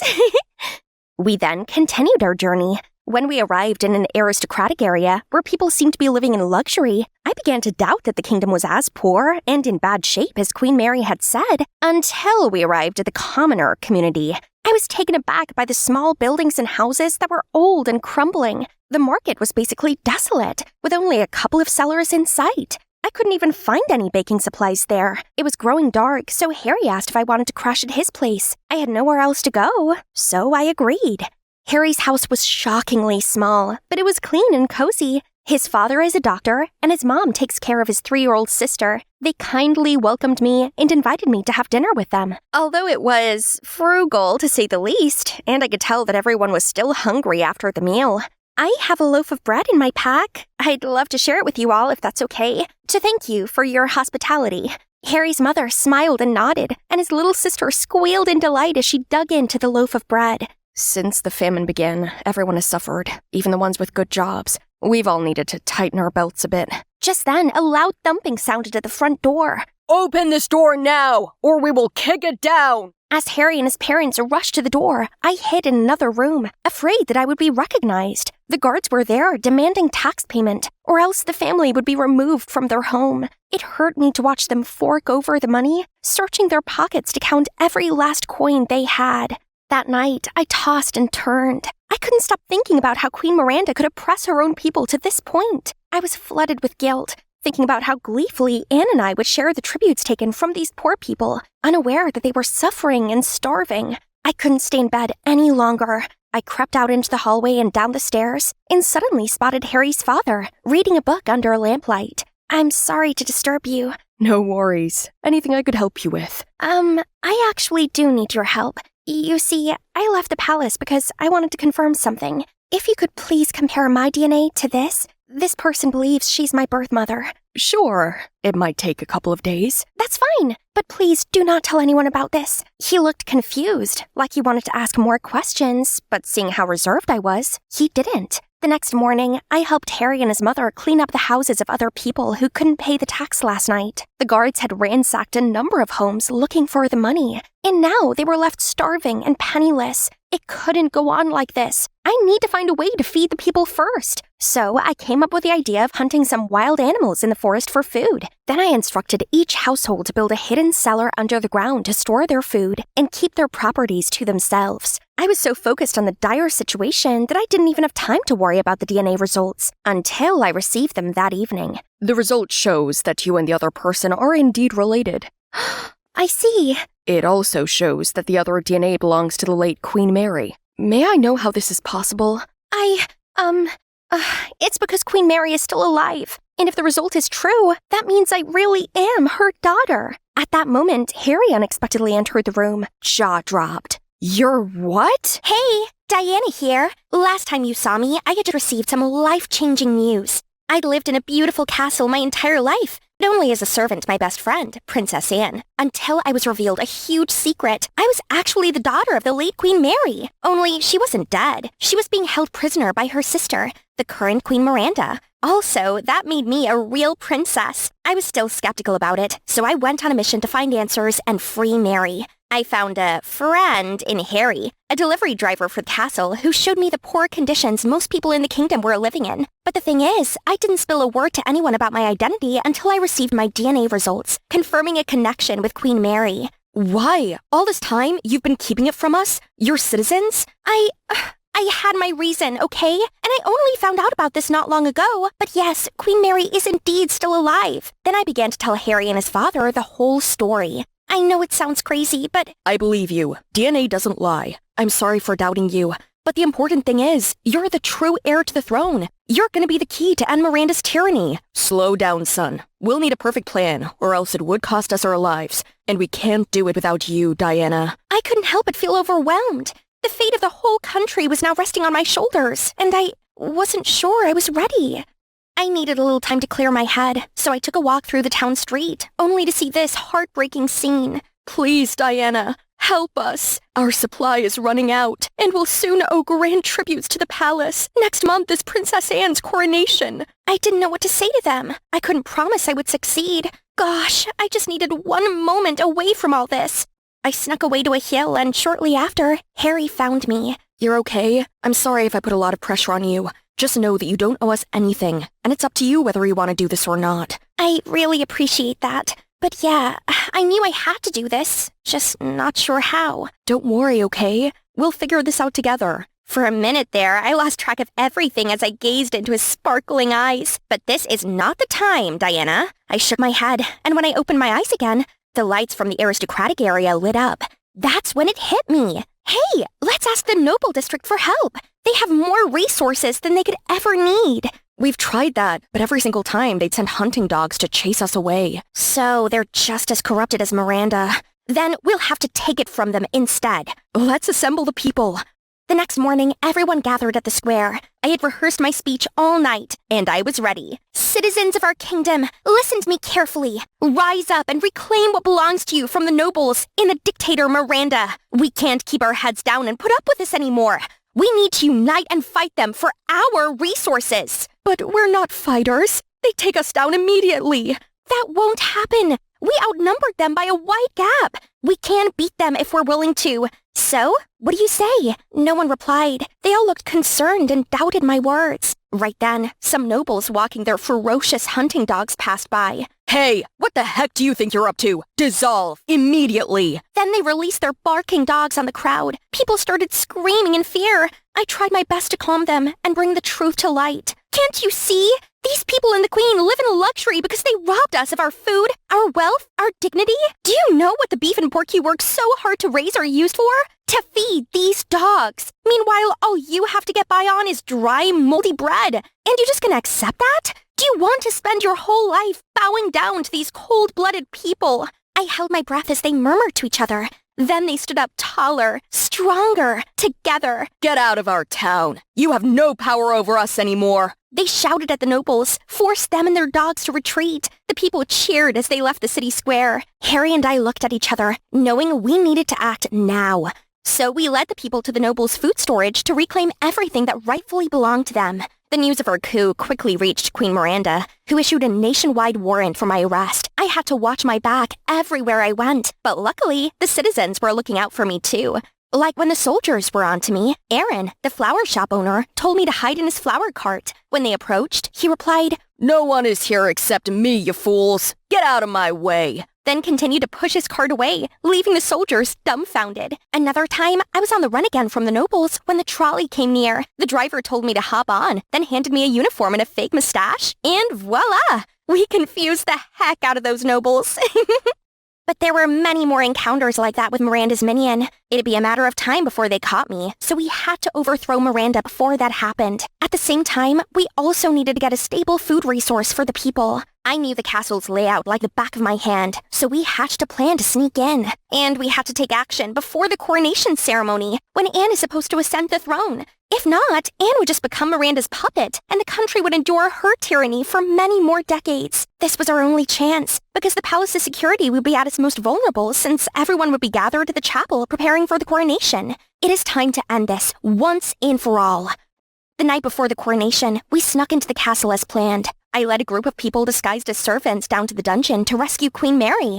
Meanwhile, Harry led the rest of the storage warehouse to seize the largest food storage in the palace to make the enemy surrender entirely.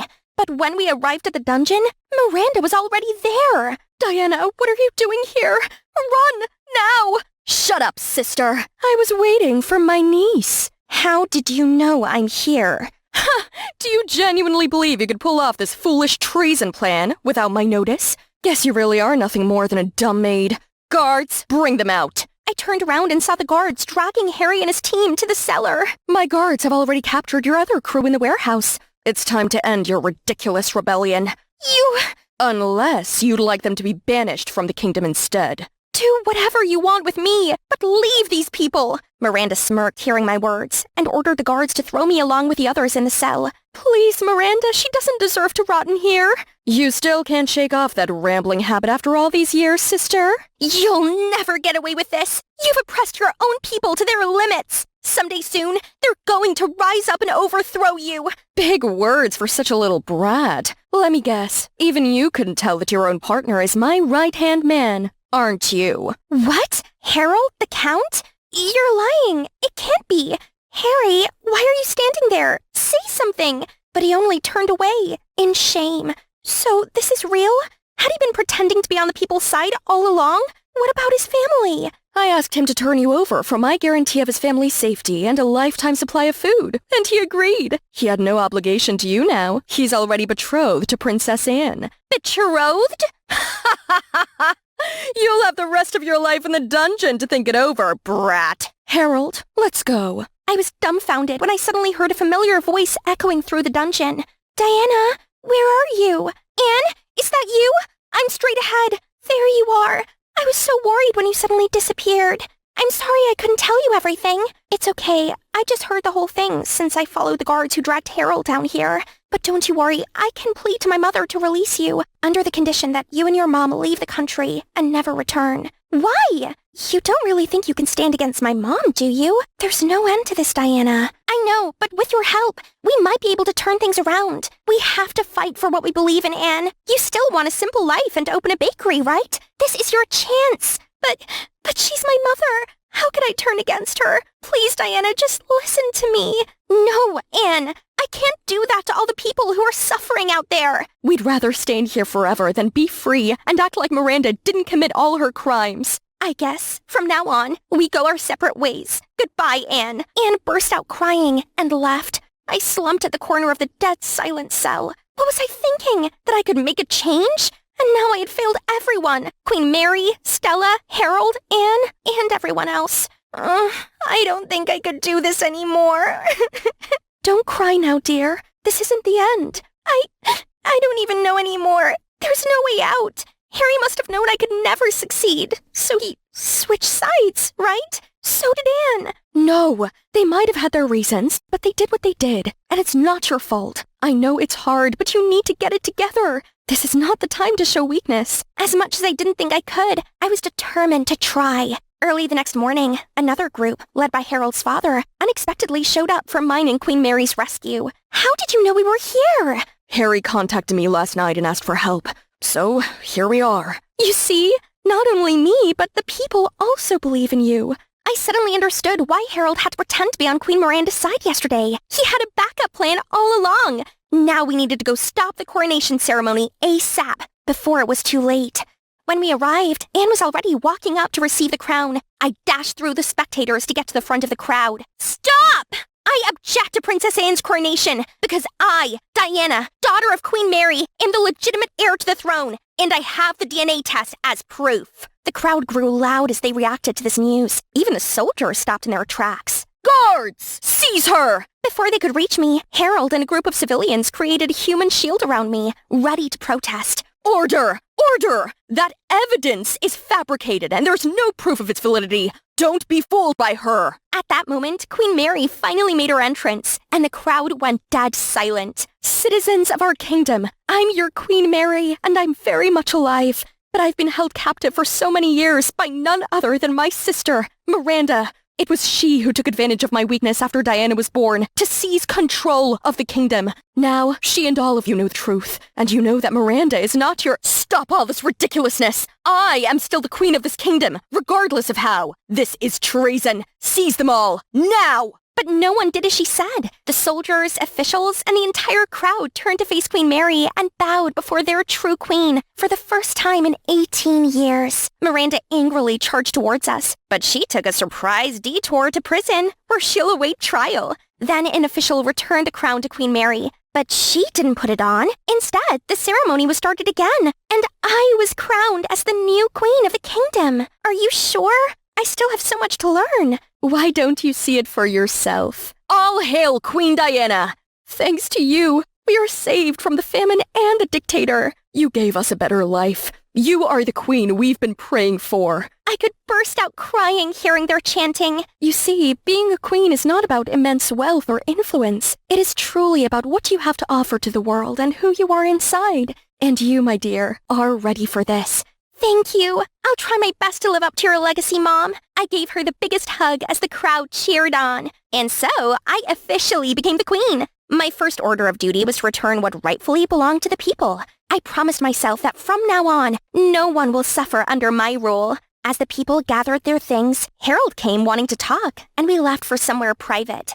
Diana, I want to be honest with you. I originally became a royal official because I wanted to change Miranda's mind and help the people, but no one took me seriously. They said I should know my place and be grateful that a commoner like me landed a place among the nobility. They even forced me to be the one who delivered the tributes from the people to the castle. It made me sick. But the moment I met you, I felt joy and happiness, the kind that I hadn't felt for a while now. I didn't want to accept the truth that I was betrothed to Anne. I just wanted to be with you. I didn't know you feel that way. Mom told me you like me and want to be with me, and she'll let us be after I was sent the throne. Anne! I'm sorry to say this, Princess Anne, but your mother has been deceiving you. I was only engaged to you by her force, not my own will. I deeply regret disappointing your feelings. I'd never expected my first love would end like this, but I'm glad for you, Diana. You two have my blessing. Oh, Anne, I never meant to hurt you. No, this will be good for me. I can finally leave the castle and have a normal life. Become a baker, like I always wanted. Thanks to you, Queen Diana. As sad as it made me to lose her, we'd grown up together after all. I knew it was best to respect her decision and let her go. It was what we both needed. Now that everything else is sorted out, I can breathe a sigh of relief. Oh, wait. Not yet. Harry or Harold? Which one is it? Whichever one you like. Let me make this clear. I'm still mad at you for lying. So you'll face punishments, mister. Well, look who's flexing their power on day one of the reign. What? You dare challenge the queen? No, this humble servant of yours is ready to obey the almighty queen's orders for the rest of my life. Then I order you to kiss me now. At your service, your majesty. Then he pulled me closer and swept me off my feet with the most passionate kiss ever. Guess my story does end like a fairy tale after all, huh? It took a lot of effort, but I finally got into the military school that I've always dreamed of. I'm now one step closer to being an actual soldier. Ah! Hey, midget, move it. You're blocking my way. What? How dare he? This rude guy deserved a lesson. Suddenly, a hand grabbed my fist. I looked up. Oh, it was some tough-looking guy with tanned skin and bright eyes. He picked up my backpack and said, "First, you have to know your enemy. He's Eric." Before I could reply to this boy, he walked off. At that moment, the siren sounded, and I quickly got in line. Choose your groups. You have 1 minute. Looking around, I saw two guys looking as awkward as I did. So I shuffled over to them, and we became a group. Oh, but wait. Why did that guy who picked up my backpack team up with that obnoxious jerk Eric? It turned out our groups would be our roommates, and we were placed in room P02, which was right opposite Eric's room. My roomies are Tom, who was forced here due to his family's military background, and Henry, a notorious playboy who was sent here by his father to stop his opulent ways and learn how to lead a disciplined life. What about me? Well, I'm a girl. My disguise is awesome, right? You see, I have a twin brother, Jack, so I took his identity, and voila, here I am. Ever since I was a little kid, I've loved martial arts and always dreamed of one day becoming a soldier. I thought life here would be great, but it certainly had its challenges. Every morning, whatever the weather, we have to wake up at 5 a.m. and run around the yard. The showers were ice cold, and worse still, because I'm a girl, I had to sneak into the freezing shower block in the dead of night when no one was around. And physical education here is surely rough. Although I train a lot, I'm still always ranked at the bottom. I also struggle to finish the massive meal portions here. Not only do we have to work out loads, but our chores are also endless. Cooking, gardening, ironing, helping out with constructions. I was a novice at these things, so I was super clumsy and messed them up. Luckily, I always had Tom and Henry on my side. Tom is a nerd, and although he doesn't like studying here, his grades are top of the class, and he gives me the answers to the questions I don't know. As for Henry, he gets top grades in PE class, and even though he teases me a lot, he's the one who protects me from Eric. Speaking of Eric, he's a jerk who teases weaker students in school, but he gets away with it for one simple reason. His dad's in charge. And as for that boy that warned me on my first day, yeah, turns out he's called Ellis. I can't quite work him out, even though he often hangs out with Eric and participates in his meaningless dumb pranks. One time, after Eric knocked a younger kid over, I saw Ellis go back and check he was okay. Friend or foe? Who knows? Today we have Taekwondo class. Perfect. I quickly challenged a smug-looking Eric. Too bad he doesn't know I have a black belt. Ha! And as I predicted, I kicked his butt in just 3 moves. K.O. I walked over to my 2 fellows with a big triumphant smile on my face when Henry suddenly rushed forward and pushed Eric down. Turns out he was sneaking up on me from behind. Nice try, coward. But sorry, dude. We 3 always have each other's back. We were laughing about Eric's defeat when the lunch bell went. But, oh no, the room was locked from the outside. Eric has to be behind this. No worries. The food here sucks anyway, Tom said while pulling a bunch of food out from under his bed. Again, Tom? You've already been punished twice this week for sneaking food in here. Suddenly there were noises outside. I went closer to the door to listen when it burst open, and in stepped an officer. I stepped into the corridor to see everybody was gathered around whispering, while Eric was on the ground, looking pale like he'd just seen a ghost. Oh my god. The door of room P01, Eric's room, had weird scratches all over it. It looks like those scratches spell out a word. Jacob. So there's a monster named Jacob. Well, that's comforting. P02! You all missed lunch, so I want 5 laps around the yard. And also 5 points are deducted for bringing in outside food. Ugh. Points deducted again? At this rate, we'd never gain access to the entertainment room. Oh, here we keep scores between rooms, just like in Harry Potter with the house's points. It's quite a competition. At the end of the week, the room with the highest score gets access to the entertainment room. You know, watching TV or using social media are considered a huge reward in this strict school, but it's hard to earn points. Meanwhile, you can get them deducted for any reason. For me taking a shower at the wrong time, to Henry skipping theory lessons, and now Tom and his snacks. Ugh! What does Jacob mean? Anyway, seeing Eric freak out like that was hilarious. Jacob is a name. Don't you see that, Jack? He's Eric's ex-roommate. I heard that he's missing. Hey, Tom, is there anything you don't know? I see. But why did that missing Jacob scare Eric so much? We're never going to get into the entertainment room. It's all work, work, work in this place. Who cares about that stupid room? This weekend, there's a prom at the local girls' school. I have a step-by-step plan for us. We'll sneak into the school milk delivery truck to get there. Then I can finally talk to some lovely girls instead of those aunties in the kitchen. That sounds good. Hey, maybe you'll even find your first love there, right, Jack? Huh, they had no idea. Anyway, the thought of getting out of school for a bit was appealing. That weekend, Henry stole some of the gardener's casual clothes, and then we hid in the milk delivery truck to attend the prom. As soon as we got there, Henry had already got himself all smitten with a cute blonde, while Tom spent all his time debating World War II with a girl majoring in world history. As for me, I really enjoyed all those tasty cupcakes. But why wouldn't the girls quit pestering me? I guess it proves that I look quite manly, right? We gotta go. The bus to our school is about to come. Change to your uniform. You have 1 minute. I quickly got changed, then ran after them so fast, I bumped into someone, and we both fell to the ground. I was in such a rush that I could only say sorry, pick up my dog tag, and run out into the road to catch the bus back to school. Where did you guys just get back from? They just helped clean up the cafeteria, sir. I just got back from there. Hearing this, the officer stopped questioning us. But, huh? Why did Ellis help us? Isn't he meant to be on Eric's side? While indulging in thoughts about it, I took out the dog tag from my pocket and was about to put it around my neck. But wait, it's not mine. Look, guys, this dog tag has the name Jacob on it.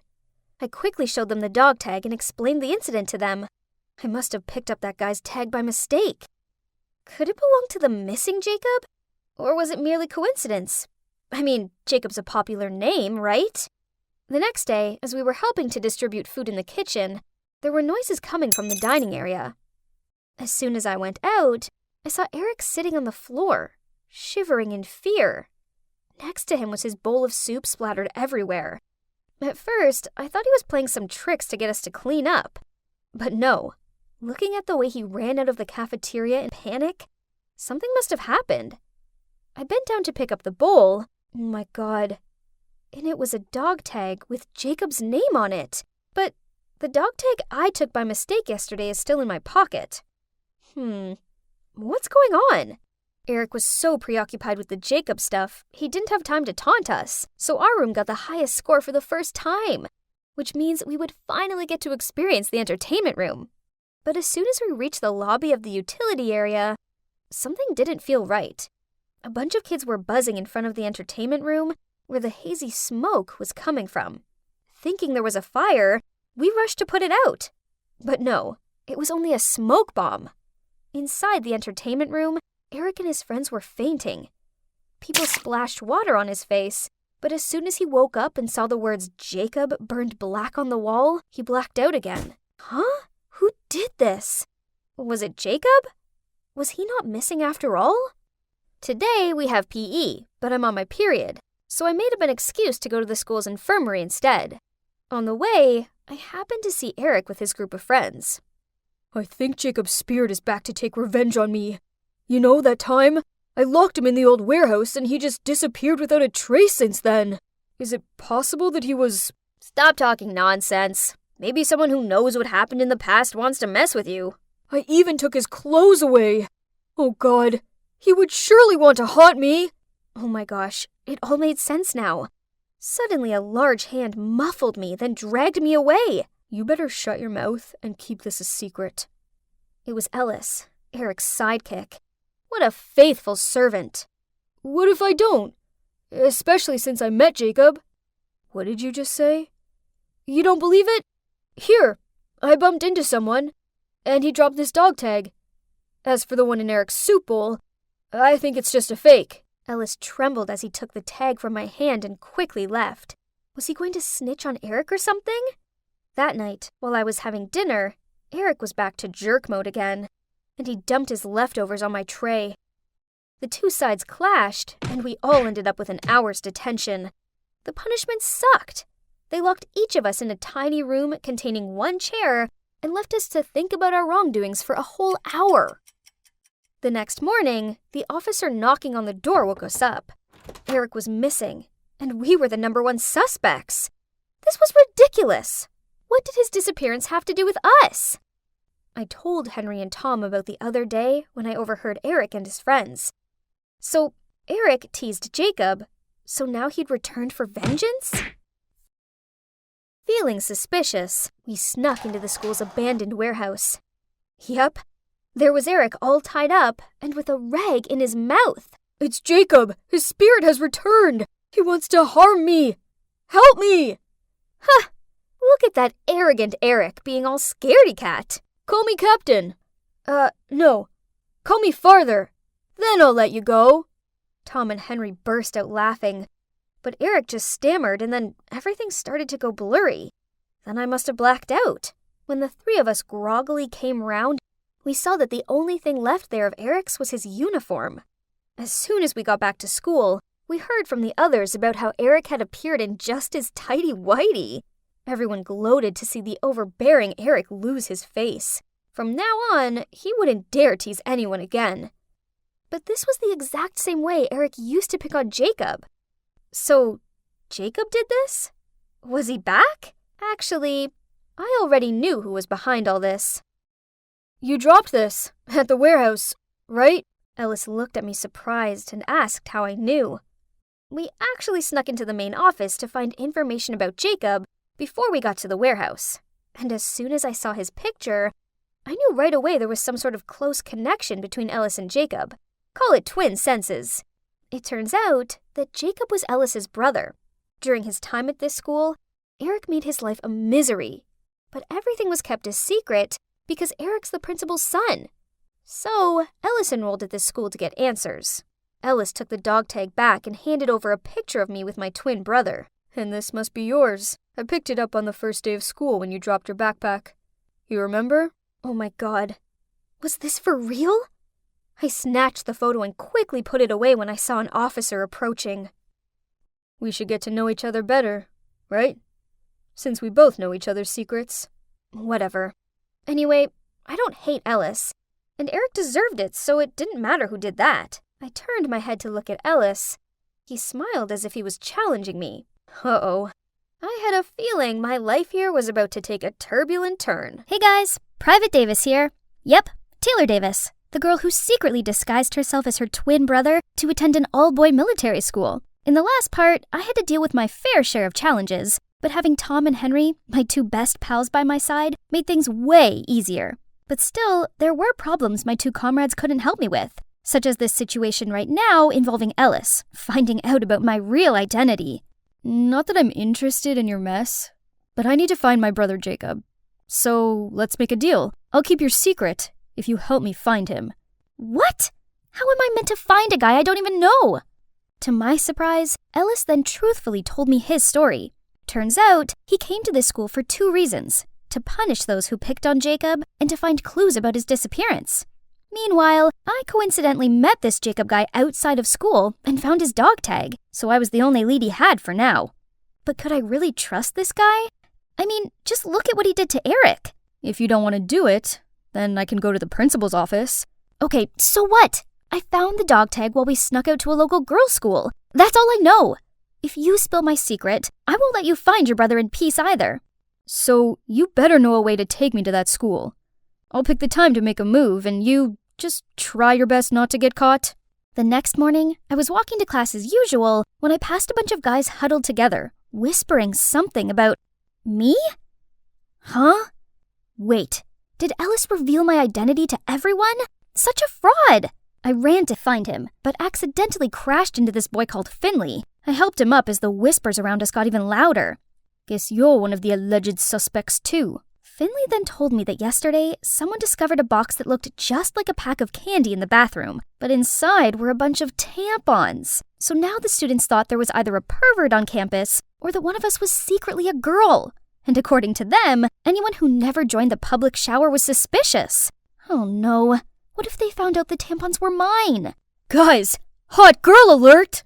Everyone immediately forgot about me and flocked to him. The buzz on campus was that an inspection officer was staying here for a few months, and he'd brought his beautiful daughter Ivy along with him. People said she looks like a fairy with this ethereal vibe. Just then the inspector, Ivy, and his group stepped into the hallway. I watched them all drool over her. Poof, please. Anyone would think they'd never seen a girl before.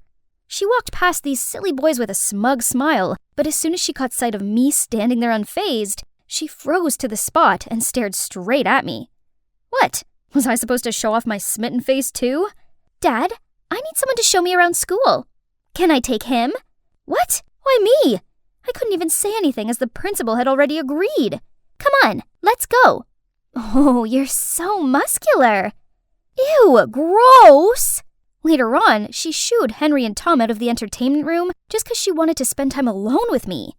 Another time, when we were about to do our cleaning duty, Ivy popped out of nowhere and asked me to go hang with her. She even stopped two guys passing by and did her whole fluttering eyelashes routine to persuade them to do my cleaning duties instead. Ivy, I appreciate your help, but we all have our chores to do. This isn't fair on the others. Don't you get it, Jack? I did all this because I want to be close to you. I like you. I think you'll be better suited to someone else. Then I ran out of there, leaving everyone behind stunned at my harsh rejection. For the next couple of days, Ivy was furious and looked at me like she wanted to tear me to pieces, and the whispers started circulating again. They said that refusing a girl as beautiful as Ivy meant that I must have not had any interest in girls. Or even worse, I probably was a girl myself, and I was the one who dropped the tampons in the bathroom. Gosh, this was bad. That night, as usual, I just stepped out of the communal bathroom after a late night shower when someone suddenly dragged me into the equipment room. It was Ellis. What's going on? Just then, footsteps resounded from the hall. I held my breath as I anxiously waited for them to pass by. Phew, that was close. Turns out, that afternoon, Ellis heard the officers discussing security tightening, especially in the student communal bathroom area at night. So he waited for me outside and hid me just in time. He saved me. We tried to sneak through the new building close to our dorm, but unfortunately bumped into Ivy. What are you doing here? Trying to sneak out, huh? Officer! It's not what you think. Jack came here to confess his feelings to you, right? Jack? Oh, yes. I think I'm fond of you. Oh yeah? Then why did you refuse me the other day? He was just too insecure. I mean, you're quite the catch with your high-up dad, while he's just a private. But he can't ignore his feelings for you any longer, so... Ugh, cringe. But it worked, as Ivy looked so moved and lunged forward to hug me. Then I guess we officially became a couple? And as Ellis planned, the rumors about me being a girl were replaced with jealous gazes. Now Ivy followed me to every class, every break time. I barely had any time alone. This tactical combat course was my only chance to get away from her. We had to go to this warehouse to practice saving a mannequin captive. I was focusing on the mission, but still got caught by an enemy. Wait, it was Ellis? He seemed agitated and told me we needed to leave this Friday afternoon. As we were discussing how to sneak out of school, why do you need to meet up? We almost jumped out of our skin. Ivy! Why are you sneaking up on us? What did you hear? Just you asking my boyfriend out? Oh, I see what's going on here. You like Jack, don't you? Weirdly, Ellis seemed flustered. He was sweating and mumbling out nonsense. Was he that scared of Ivy? Suddenly, Ivy grabbed my collar, trying to kiss me? Panicked, I shoved her duck face away. Just in time, the siren went off, signaling the course was over, so I ran out of there. To avoid Ivy, the plan changed to early Friday morning. I had to fake an injury to get out of class. Ellis and I met up at the back door, jumped into the milk delivery truck, and let it take us to the local girls' school. When we arrived, I led him to the school entrance where I'd found Jacob's dog tag. We spoke to some students, but no one knew who Jacob was, and people started to stare at us as if we were creeps. We were about to give up when this woman approached us. Why are you looking for Jacob? You look exactly like him. Turned out she's Mrs. Walker, a teacher here, and she knows Jacob. Her husband found him dazed and injured at the edge of the woods and took him in. His health got better with time, but his happiness didn't. So when prom came, Mrs. Walker told Jacob to go and enjoy the night, hoping he'd feel better. But he returned early and was only invested in this dog tag he'd picked up from someone named Jack Davis, since that was also the name of Jacob's favorite drag queen who performed at big theaters. This incident then gave Jacob a push to take action. He always wanted to live with his true self, but he'd been lost along the way. So he decided to venture to find Jack Davis, the role model that might be the only one who could help him now. He had parted ways with the Walkers to go on this self-discovery journey not long ago. On the way back, Ellis and I stayed quiet. I didn't expect Jacob to know my twin brother. Should I tell Ellis that I might know where Jacob went? But I couldn't just lead him to my home to find his brother, as my parents didn't know I'd disguised as Jack and joined this all-boy military school. If they ever found out about this, I could kiss my soldier dreams goodbye. When the truck stopped, I got off and was about to go back to the dorm when Ellis pulled my hand. You know that Jack, right? Is he your twin brother? If it's true, then please tell me where he is. I'm sorry, but I can't. I've got homework to do. Then I left as he called after me. The next day, I tried to avoid Ellis, but he was ahead of me. He was desperate, but I just shook my head. You selfish fraud! Right away, Tom ran to stand between me and Ellis while Henry defended me. What, you want to become the next Eric? Get lost, you jerk! Oh no. I tried explaining to them that Ellis didn't mean any harm, but they didn't listen and just pulled me away from him. I felt so bad. For that whole day, I kept thinking about what had happened. Ellis was right. I was selfish. He might never see his brother again because of me. I had to go help him. But when I got to his room, His roommate said he'd already taken his annual leave to go find his brother. Oh no, he must have figured out my home address somehow. I gotta go home, but how to get out of school? It wasn't milk delivery day. As I was thinking, Tom and Henry approached me, asking why I was acting so weird. This was it. I guess I shouldn't lie to them any longer. Guys, I have something to tell you. I'm actually a girl. Then I told them why I came here in the first place, how things got entangled with Ellis, and now he went looking for my house as his brother might be there. I waited for them to be mad, but instead, they smiled gently at me. That's a pretty big secret to carry. Girl or boy, this changes nothing. You're still our friend. They were not angry with me. I felt so relieved knowing that I didn't have to hide anything from them anymore. Now I just needed to figure out a way to go home. We can handle this. Go wait near the back gate. And I did. Just in time, the fire alarm went off, and all officers guarding the gate ran to that direction. A few seconds later, the back gate suddenly opened and the CCTV went off, and I just slid through easily. Luckily, I arrived home before Ellis did.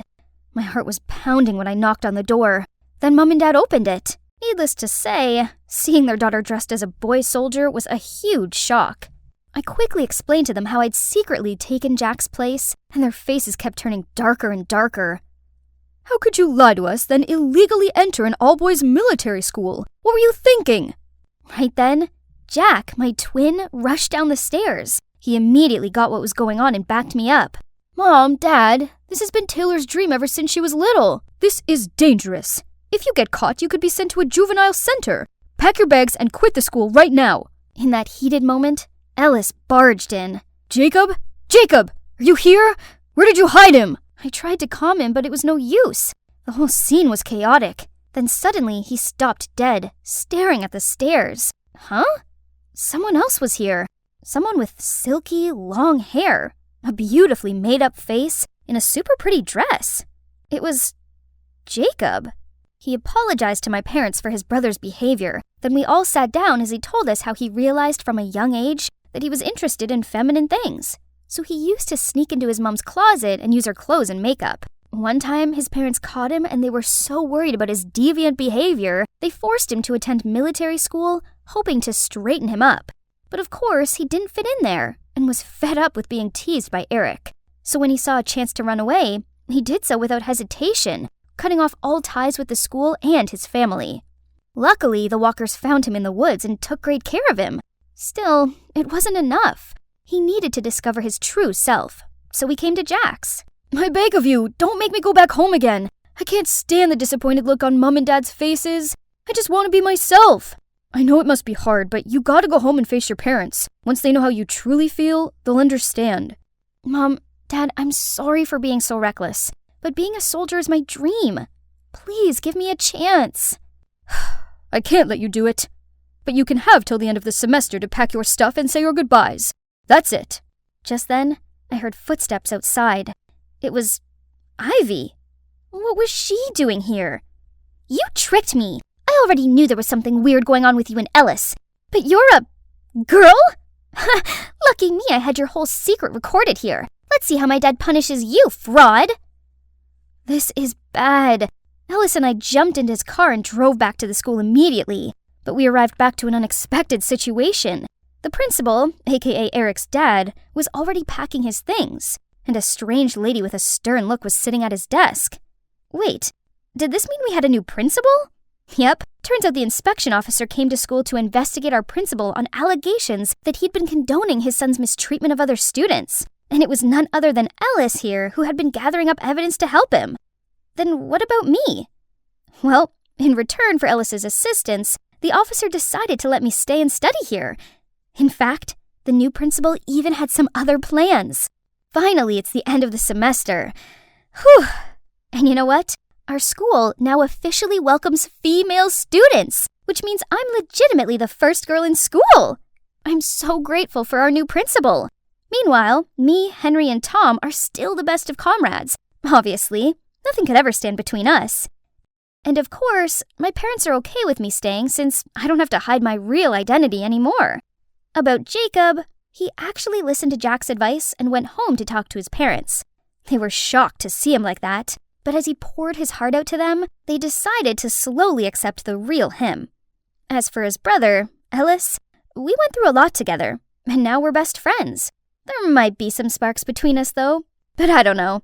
Let's just wait. Hi, I'm Miley Cyrus. You've probably heard some of my songs like Wrecking Ball, The Climb, and Flowers from my latest chart-topping album, Endless Summer Vacation, although my most loyal fans have known me since my Disney Channel days. This story isn't about me, though. Today I'm narrating the life of a young star from the South, just like me. I'll tell you why later. For now, please like and subscribe. I know all about being famous at a young age, and trust me, no glory comes without blood, sweat, and tears, and Scarlett Spencer was no exception. Her journey to stardom began in a small town in Texas. Her mother passed away long ago. Still, she grew up happily with her dad who owned a little diner, and her baby sister Naomi. These two were polar opposites. The quiet, introverted Scarlett helped out at the diner, while Naomi, who was in high school, lived and breathed social media. Give me a phone, mine's out of juice.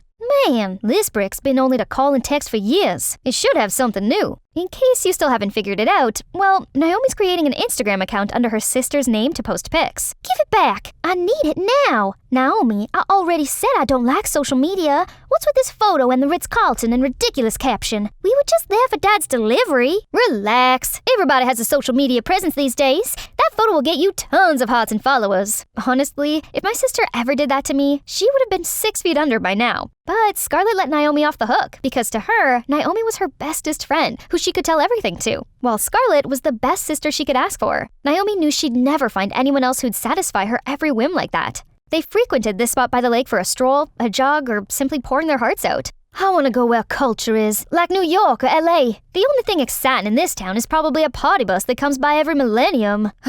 You're a big dreamer, and that's good, but isn't a peaceful and quiet life nice too? Bless their hearts. They have no idea what's in store for them, but it's really hard to imagine that their uneventful lives could change. All of a sudden, when their dad got in an accident and lost his job, with no relatives, the family was dealt the worst hand. Scarlett alone couldn't manage the diner, Dad's medical bill, as well as Naomi. Then one day, their dad set them down, looking seriously insistent. I know that this is a lot to take in, but your mother, she's still alive. This is her. What? We got divorced and cut all ties long ago. I never spoke of it 'cause it's too complicated.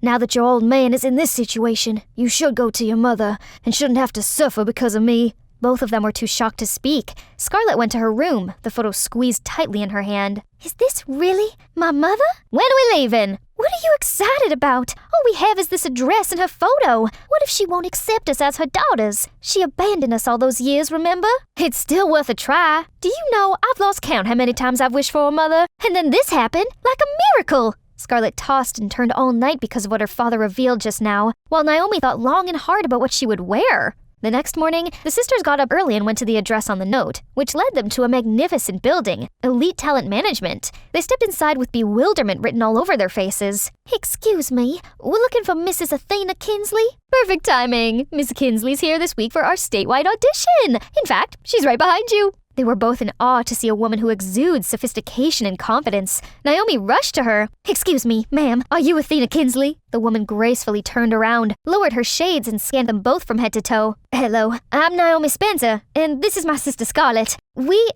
believe you're our mother. Does the name Joseph Spencer ring any bell to you? He's our dad. He told us to come find Mom. You. That was awkward, but they got a reaction out of the Ice Queen. She was shooketh, but quickly regained composure. You two, come with me. Clear my schedule. The girls followed her with uncertainty. When they reached the elevator, everyone inside immediately got out. Some of them even bowed to her. During the elevator ride, Scarlett and Naomi looked at each other in confusion about this lady who's supposedly their mother. Athena got down to business as soon as the door closed. I thought your father wanted you to forget that I existed. But here you are. Start talking. While Scarlett talked, Naomi looked around Athena's office with great excitement. Her eyes lit up when she saw a photo of Athena with Beyoncé. Did you work with Beyoncé? Yes, she's still one of my clients. Miley Cyrus, Jennifer Lawrence, Britney Spears. I've worked with all of them. Surprise! The truth's finally out. I actually agreed to tell this story to return a favor Athena did for me when I parted ways with Disney. Rough times, but totally worth it. Okay, continue. As I was saying, Dad needs physical therapy and a private nurse, but we can afford neither. He needs your help. Mom? This is the first time we've spoken in so long, and you're just asking for money? I'm afraid it can't be that easy. Really? This is our father, your ex-husband. Jeez, why did I even bother coming here asking the person who abandoned us for help? Naomi, we're leaving. Sit down. I didn't say no, but I won't hand you a huge bag of cash for nothing. Instead, you can work for it. You do have a pretty face and quite a feisty character, and I have everything you'd need to get far in this business. How does that sound? That took a turn, but Naomi was even more surprised than I am. Why isn't Mom asking her, but only her sister? Her introverted anti-social media sister. No thanks. I want a nice breezy life and zero limelight. We'll figure something out. Without you! On their way home, Naomi kept nagging Scarlett for refusing a once-in-a-lifetime opportunity. She left us. That was the first time we met after so long, yet she didn't fake a smile and even try to exploit us. Can't you see that? No! You assume she abandoned us. Dad kept her a secret all these years, so we must have lied about that too. Mom's offer is a win-win deal. Don't you see how respected she is? Despite seeing Naomi's point, Scarlett was still stubborn. The way I see it, they don't have much time to argue, because right at that moment, their dad was having a heart attack. Luckily, the girls arrived home right on time and brought him to the ER. After hours in the ICU, his condition became stable, but needed further observation. Scarlett's face got paler with every word the doctor said about her father's treatment. I'm no accountant, but this bunch of hospital bills surely sounds bad. Sis, Mom's offer still stands. Do something before it's too late!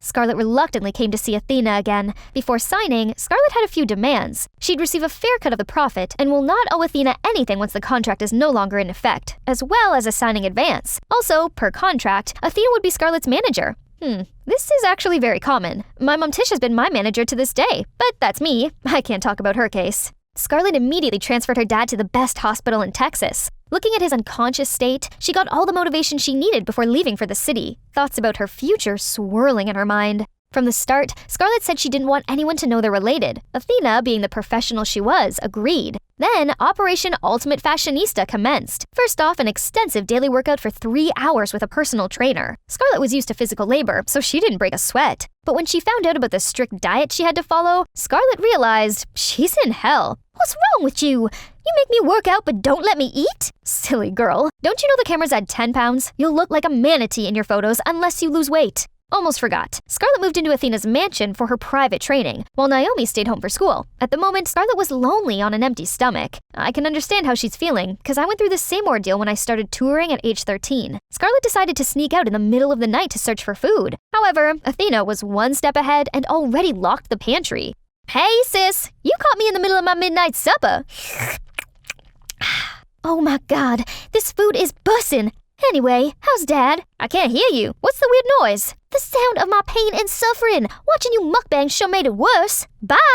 And I'm sick of this food and this life. I need to find out how I can move to the city. Meanwhile, poor Scarlett could only sleep off her hunger, as she had to be up at 6 for training. Show business doesn't only demand talent and looks, but also the ability to handle being in the public eye. Sometimes you're a slip of tongue away from fading into oblivion. Media training was invented so we can learn to be public figures. That entire morning was spent on correcting Scarlett's posture, walk, and mannerisms. One more time, action! Hi, besties! Get ready with me to go to a ball! Stop! What now? Your accent. It's too distracting. Should we get rid of it? Perhaps tone it down a bit. It'll make her stand out, but we don't want too many risks. Risks? This is how I talk! Not anymore. That's enough for today. Thanks for coming in. Scarlett, of course, had no say in any of this. Now Athena's the one driving, and Scarlett's only in the passenger seat. Is she trying to make me a star or a slave? Can't she at least not look like Grumpy Cat and sound like a dictator all the time? Jeez, I have to learn strange stuff and change so much about myself. There's nothing wrong with my waiter accent. What's all this for? Sis, everyone who wants to be famous has to learn everything you just said. And the people Mom works with are all big names in the industry. So cool. Mom? To her, I only exist during business hours. I'm sure she wants the best for you. How about this? Ask her if I could come live with you. I could be your mediator. The responsible big sister side of Scarlett thought that's not a great idea, but the lonely teenager in her was craving some company. So, she asked and got Athena's approval right away. Naomi coming here is like returning to her natural habitat. This is amazing. Thanks, Mom. I can't wait to see this city. I don't have time to show you around. But here, take a cab and buy yourself something. Is it just me, or does she seem to get along much better with Mom? I totally see it too, Scarlett. When Scarlett's image became much more marketable, Athena got her first ever fashion photo shoot. But since this was Scarlett's first time modeling, she struggled the whole day, but couldn't seem to have any good shots. Let's try again. Remember, we want clean, athletic, smiley. Yeah, and she's giving dirty, tired, and paunchy. Everyone take 10. That's it! Look at all this stuff, guys. Isn't it crazy? Ah! What's wrong? Talk to me. I can't take this anymore. She is vicious. She doesn't give a flying crap that I beat myself up trying and orders me around like a puppet. This is draining me day by day. I'm exhausted. Naomi could only offer little comfort pats while listening to Scarlett's rant, but she's secretly thinking that her sister didn't know this was the life that others would kill to have. Little did Scarlett know, Naomi came to Athena immediately afterward. Mom, I want to be famous too. Make me. Sorry, that's a no. What does Scarlett have that I don't? I can do everything she does with a smile. You're only seeing this at a surface level. Scarlett's got that X factor. That's why I chose her. She's special, and you're not. That's it. She doesn't want that anyway. Who says? Show me. Never mind. Naomi sulkily walked out when she ran straight into Scarlett. What on earth happened? You wouldn't understand. This time, Scarlett got a better grip of the job and became more confident. Then her followers grew quickly when she had a few viral videos. Those numbers translate to more high-profile promo campaigns and countless PR packages from brands. Most of her free PR stuff went to Naomi, though. Scarlett got recognized and asked for photos more often whenever she went out, and she gradually and strangely loved it. Athena seemed to be satisfied and not giving her a hard time anymore, and even flashed the first smile. Most importantly, there's more money to go towards their dad's treatment. Thanks, my darlings. The doctors could proceed with every necessary procedure, so I'll be discharged any day now. By the way, does your mother treat you well? She better. Soon you won't need to bend over backwards anymore. When Dad gets better, this will all be over? Why do I suddenly feel kinda empty? Are you not happy to see Dad get better? What? No! Of course I'm happy for him! Right then, Naomi saw something that could change everything. What's that? Nothing. Scarlett's on cloud 9 to see all those times of intensive training, diet, and exercise finally bear fruits. Today, Athena even called her to her office. Maybe she wants to discuss the next trip, or plan to move to LA. I want to terminate our contract, effective immediately. What? What? You'll be compensated for this untimely breach of contract, which would be enough to cover everything, and— Hold on, why? You're no fit. Am I not getting more popular?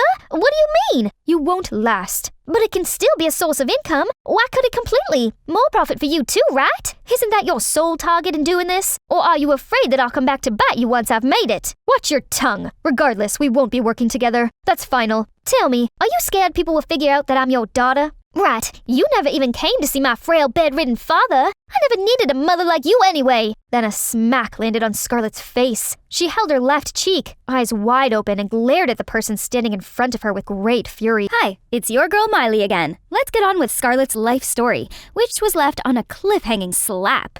Watch your tongue. Regardless, we won't be working together. That's final. Tell me, are you scared people will figure out that I'm your daughter? Right, you never even came to see my frail, bedridden father. I never needed a mother like you anyway. Then a smack landed on Scarlett's face. She held her left cheek, eyes wide open, and glared at the person standing in front of her with great fury.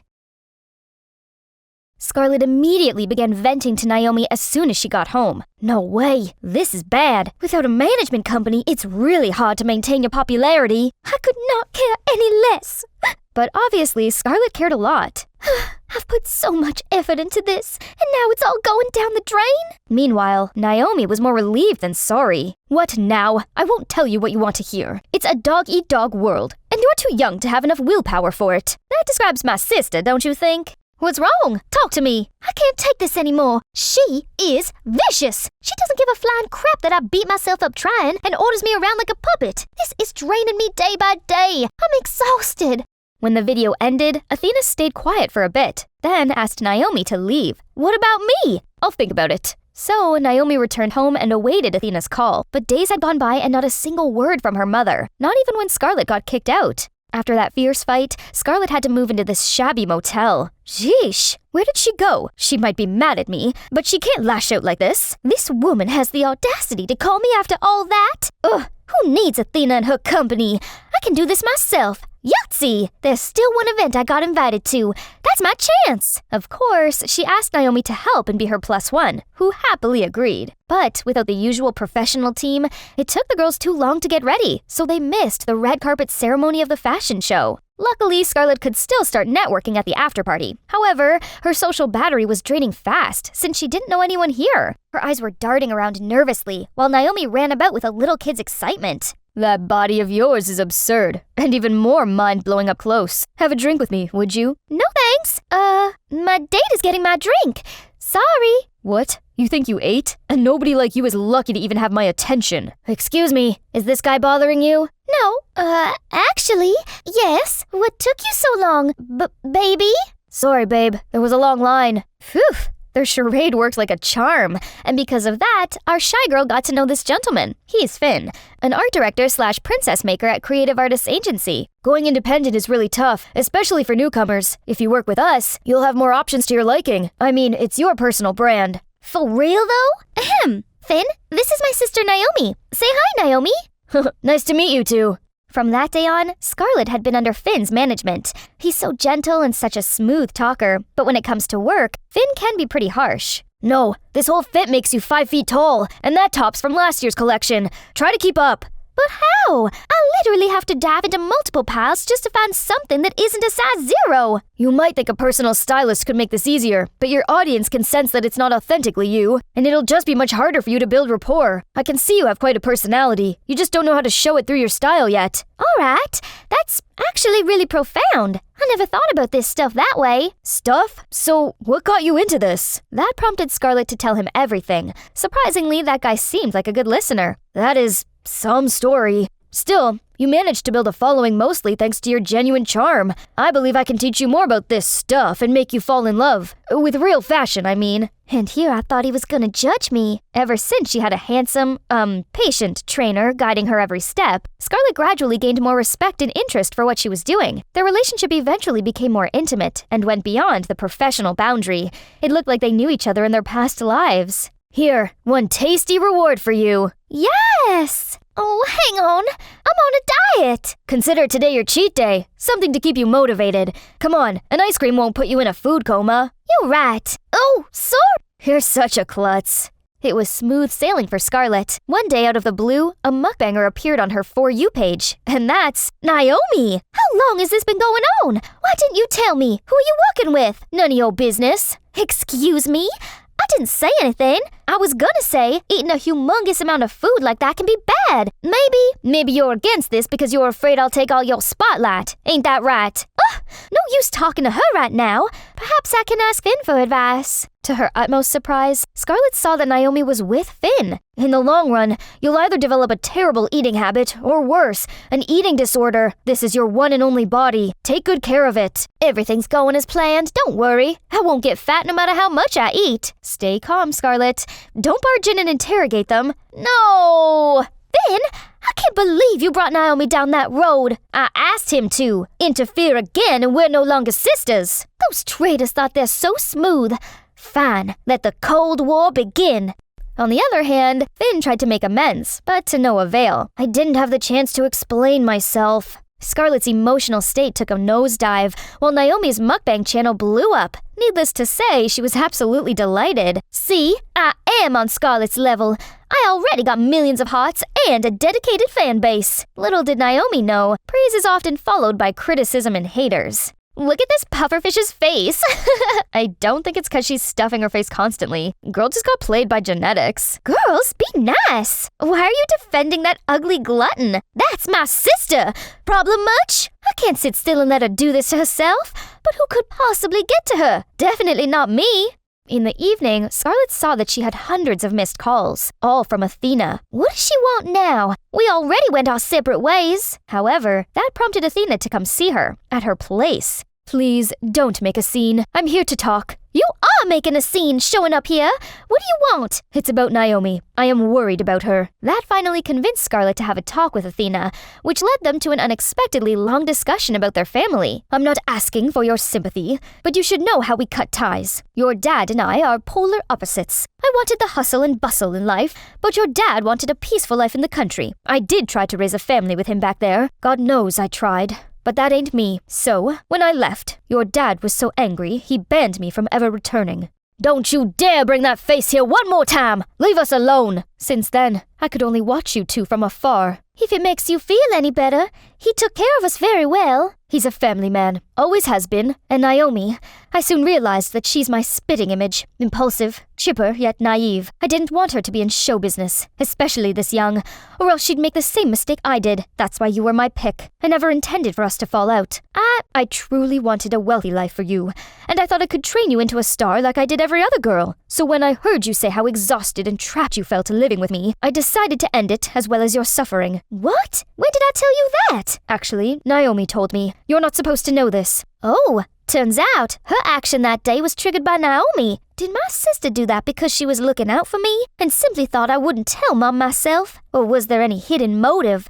I'll have to find out myself. If we didn't have this heart-to-heart today, our feud might go on forever. Come to think of it, her iciness could have been the product of the cold, harsh show business. Their mother-daughter talk went on till dawn. Scarlett also told her that she hated this job at first, but slowly warmed up to it, and now wanted to commit to it, which made Athena really happy. At the same time, Naomi's videos gained more viewership as well as so many hate comments she couldn't ignore. Anyone reading such remarks about themselves would more or less be upset.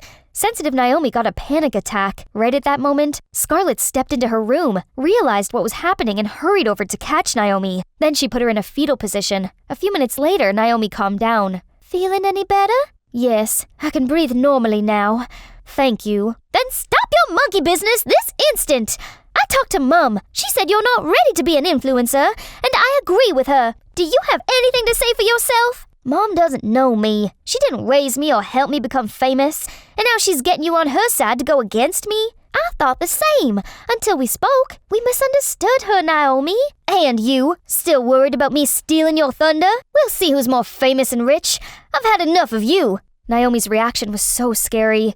Scarlett couldn't believe this person was her sister. When Naomi stormed off, she didn't have the strength to go after her either. Was that too much? No, absolutely not. She deserved it for what she did. Scarlett can never understand what it's always like to feel inferior, less important, or constantly trying to escape her shadow. As Scarlett was having a migraine because of her sister, she suddenly received Finn's message, which was asking to see her that evening. He told her to come to this cafe. Although Scarlett was still mad at Finn, she wanted to hear him out, seeing how urgent his texts were. It's Naomi. She's resorting to problematic measures to avoid weight gain. Her staff said that she always tries to purge in the bathroom after shooting each video, so I kept an eye on her, and also saw her starving herself for days before going on camera, or drinking slimming tea. I got worried, but can't do much about it because, well, I'm not her manager anymore. I saw her this afternoon, but she won't listen to me now. Have you tried talking to her? I haven't been able to get a hold of her since this morning. Ugh! Scarlett, I'm so sorry. I wanted to help Naomi because I saw her passion burn so bright. So I hooked her up with the right people and such. And mostly because I wanted you to never mind. Meanwhile, Naomi was somewhere no one could find her. She curled into a ball, eyes glued to her phone. I'm such a big fat loser. Right then, Scarlett's phone got a text message. It's from Naomi. Scarlett's face darkened as she read it. I'm doing fine, but I need some time for myself, so I'll be away for a while. Don't look for me. At this point, we should put aside our differences and search for Naomi together. Both Finn and Scarlett looked everywhere, but found no info on Naomi's whereabouts. It's like she vanished into thin air or used Ninja's technique to hide herself. Also, Scarlett was really busy fulfilling her duties as a model. This is so weird. Naomi can't go a day without updating her story, but it's been days without anything new on all of her socials. All right, you're a little pale lately, Scarlett. It's one thing to worry about Naomi, but take care of yourself, okay? Like you care. Of course I do. You are my sole focus now. Don't just push me away. Aw, who can stay mad at someone this sweet? Since Scarlett and Finn resumed their collaboration, her popularity soared. However, they made no progress in finding Naomi, which upset Scarlett. Even though she's surrounded by fancy material stuff, she wasn't truly at ease. All of a sudden, #CancelScarlett became #1 on Twitter's trending page. Then multiple screenshots of seriously problematic tweets that are supposedly from Scarlett's account surfaced, causing more public backlash. Obviously, she got boycotted, which led to her follower count plummeting and her losing contracts with multiple brands. Despite the company's effort to clear everything up, the damage was done. The fact that those photos were fake couldn't stop keyboard warriors from attacking her, and Scarlett had to face horrible insults on a daily basis. So, all this time, Naomi had to deal with this kind of stuff? That must have been mentally excruciating, especially since she couldn't share with anyone. And I even reprimanded her. Naomi, where are you now? I'll definitely find out who's behind all of that. Cyberbullies must pay. You all think you can hide behind your screen and spit out whatever filthy words you know to bring down people with a reputation to uphold. You picked the wrong targets this time. It wasn't easy, but thanks to the company's resources, Scarlett's team managed to track down everyone who ever made hate comments against the sisters and brought them to the police. But when Scarlett came down to the station and saw the lineup, an astonishing sight welcomed her. One of them was Naomi. Hey y'all, your one and only Miley Cyrus is back once again with the Spencer sisters story. Things were getting more complicated, right? Where were we? Oh yeah, Scarlett was determined to bring keyboard warriors who cyberbullied her and Naomi to justice, and soon she accomplished just that. But Scarlett was shocked to her core to see a familiar face among them. That's Naomi? What in the world? Even your girl is shooketh. What's gonna happen next? Let's find out in this episode. From the moment their eyes met, Scarlett was completely dumbfounded. Scarlett, Why? How could you, Naomi? Naomi said nothing and just kept her head down, but Scarlett could no longer stand on her own feet. I'm okay. Naomi, a word, please. Why do you look like this? And why you did this? You know what? When those constant waves of comments tormented me, do you know how I kept my head above water? I told myself, I don't really know them. Their words can never hurt me. But I can't wrap my head around the fact that the one hurting me is my own sister. As soon as Athena got news from Scarlett, she dashed to the police station and then arrived in the middle of the sisters' argument. Scarlett, before you call me the worst names in existence, I want you to trust me and know that it's simply how I handle stress. Seriously?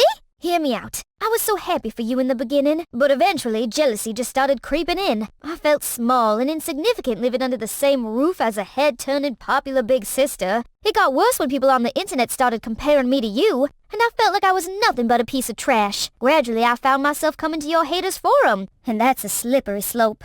Being among them made me feel like I mattered, like those people actually listened to what I had to say. It's like I was finally someone, and I didn't want it to end. Before Scarlett could react, Athena couldn't stop herself from sobbing out loud, and the girls saw her. Mom? To their surprise, Athena suddenly slumped down. It's all my fault.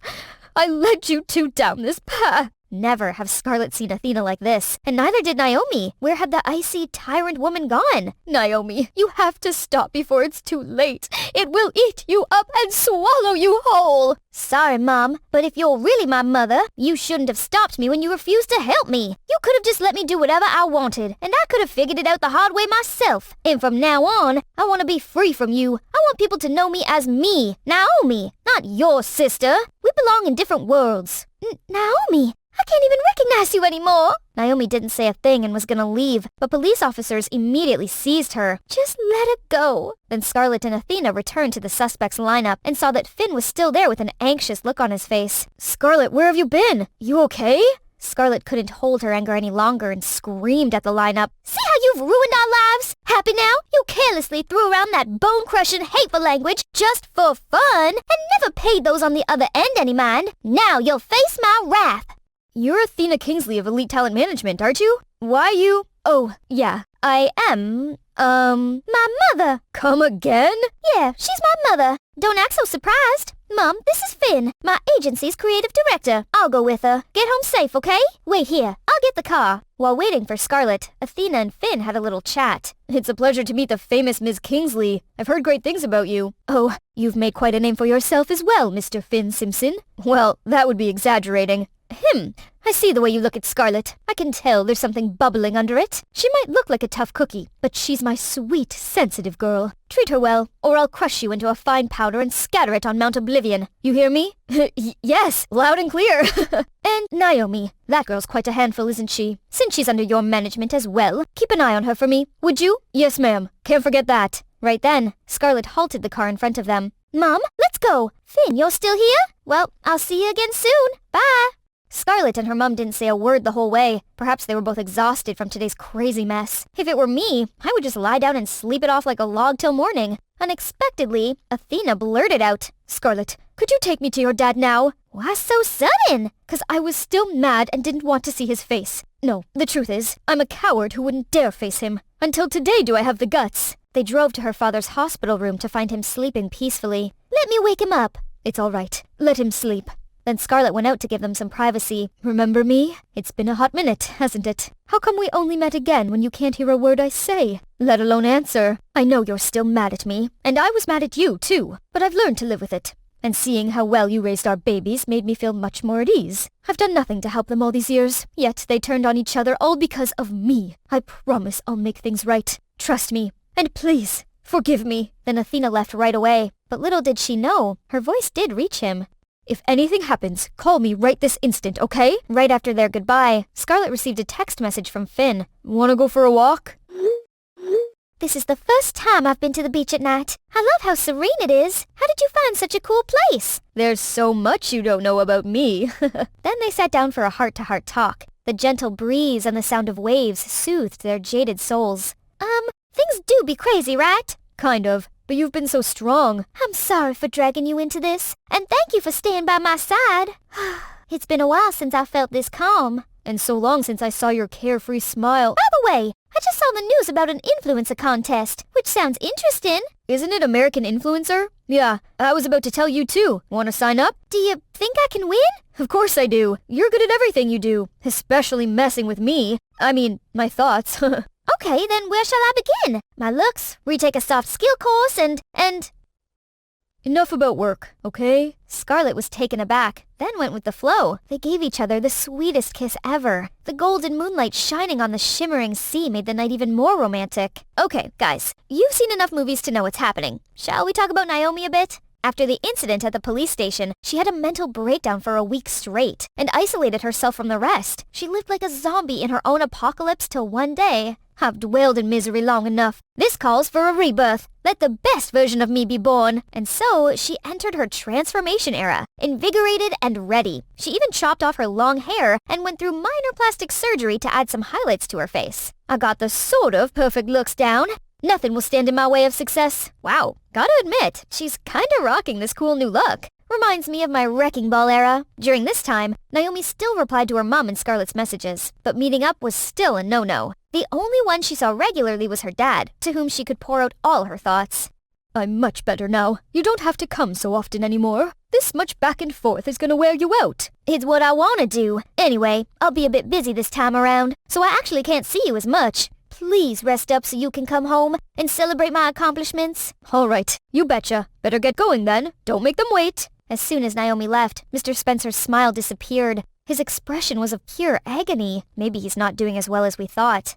Hi, Finn. Long time no see. Naomi, you look different, but in a good way. Listen, I've thought it through. I want to go professional. Help me, will you? Yeah, sure. I want to join. No, I'll win this competition. As if on cue, Scarlet appeared. Naomi?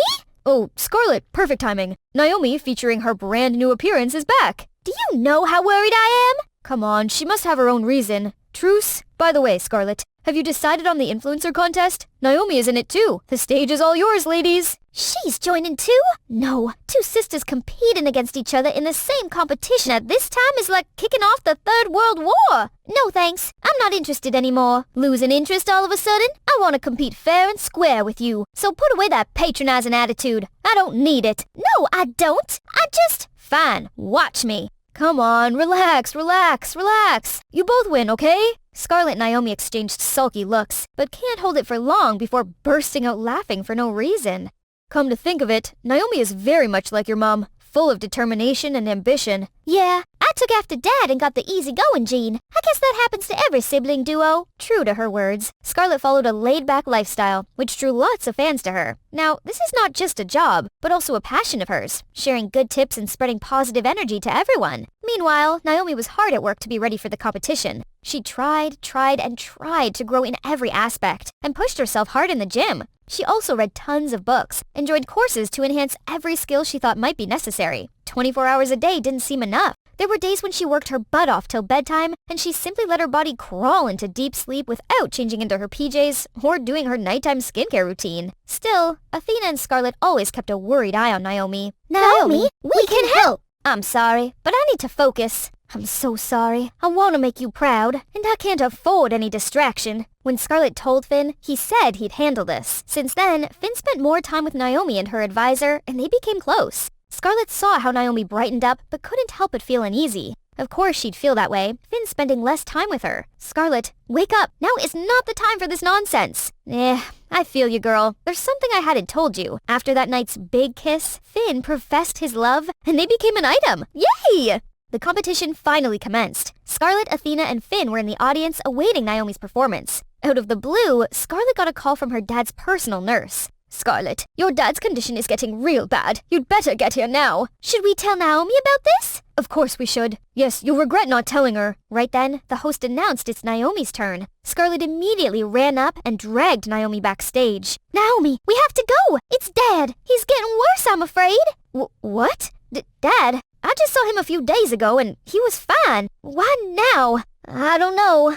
Scarlet, I'm sorry, but this is my last chance. Please take care of him for me. I have to go. Then Scarlet, Athena, and Finn immediately left, but they were only a few steps away when they saw Naomi black out on stage.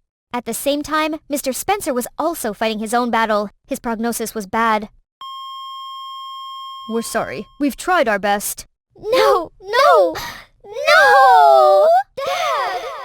Dad, please don't go. Dad! You're awake. Calm down. What were you dreaming about to be sweating like this? Dad, where's Dad? Then there was a familiar voice from the bed next to hers. I'm right here. It's truly a blessing that Mr. Spencer's no longer in critical condition. And you fainted on stage and were taken to the ER. Some time had passed when their dad and Naomi became stable. I couldn't remember the last time we went here together. I still remember how much I hated this place, but now I think it's grown on me. I can kinda appreciate it now. Why did you suddenly want to go home and leave everything behind? I've always wanted to make something of myself, so I chased after something I didn't really understand like crazy. The moment I saw Dad left us for heaven, I felt dead on the inside. Even though it was just a dream, I can now look back and safely say I was wrong all this time. You know, to me, being in show business means creating values for your audience. Fame is sort of a byproduct, not the end result. Being famous feels almost unreal, like a fever dream. Those who flatter us today might turn their back on us the next day. Only familial love will remain till the end, unconditionally. Mr. Spencer returned to his beloved diner, and today's special since these four were giving him a hand. Sit down. I got this. Hey, my help expires today, old man. Enjoy it when you can. I ain't here tomorrow. Oh, hey, I saw your daughter on TV yesterday. She really is going places. She's a whole package. A beautiful face and a heart of gold. I saw her on a charity program, too. Scarlet was still shining bright in her own way. You're actually looking at the receiver of the Influencer of the Year award. But now, she's got another loyal fan for herself. Alright, that's about it, folks. Phew, just telling you guys this story gave me a spinning headache. Luckily, everyone has their own happy ending. Scarlet and Finn are getting engaged next month. Oops, that's not in the script. Shh, I didn't tell you nothing. Being famous seems great and all. But remember, don't let it control you. Comment below if you want to see me in another episode. Mwahs!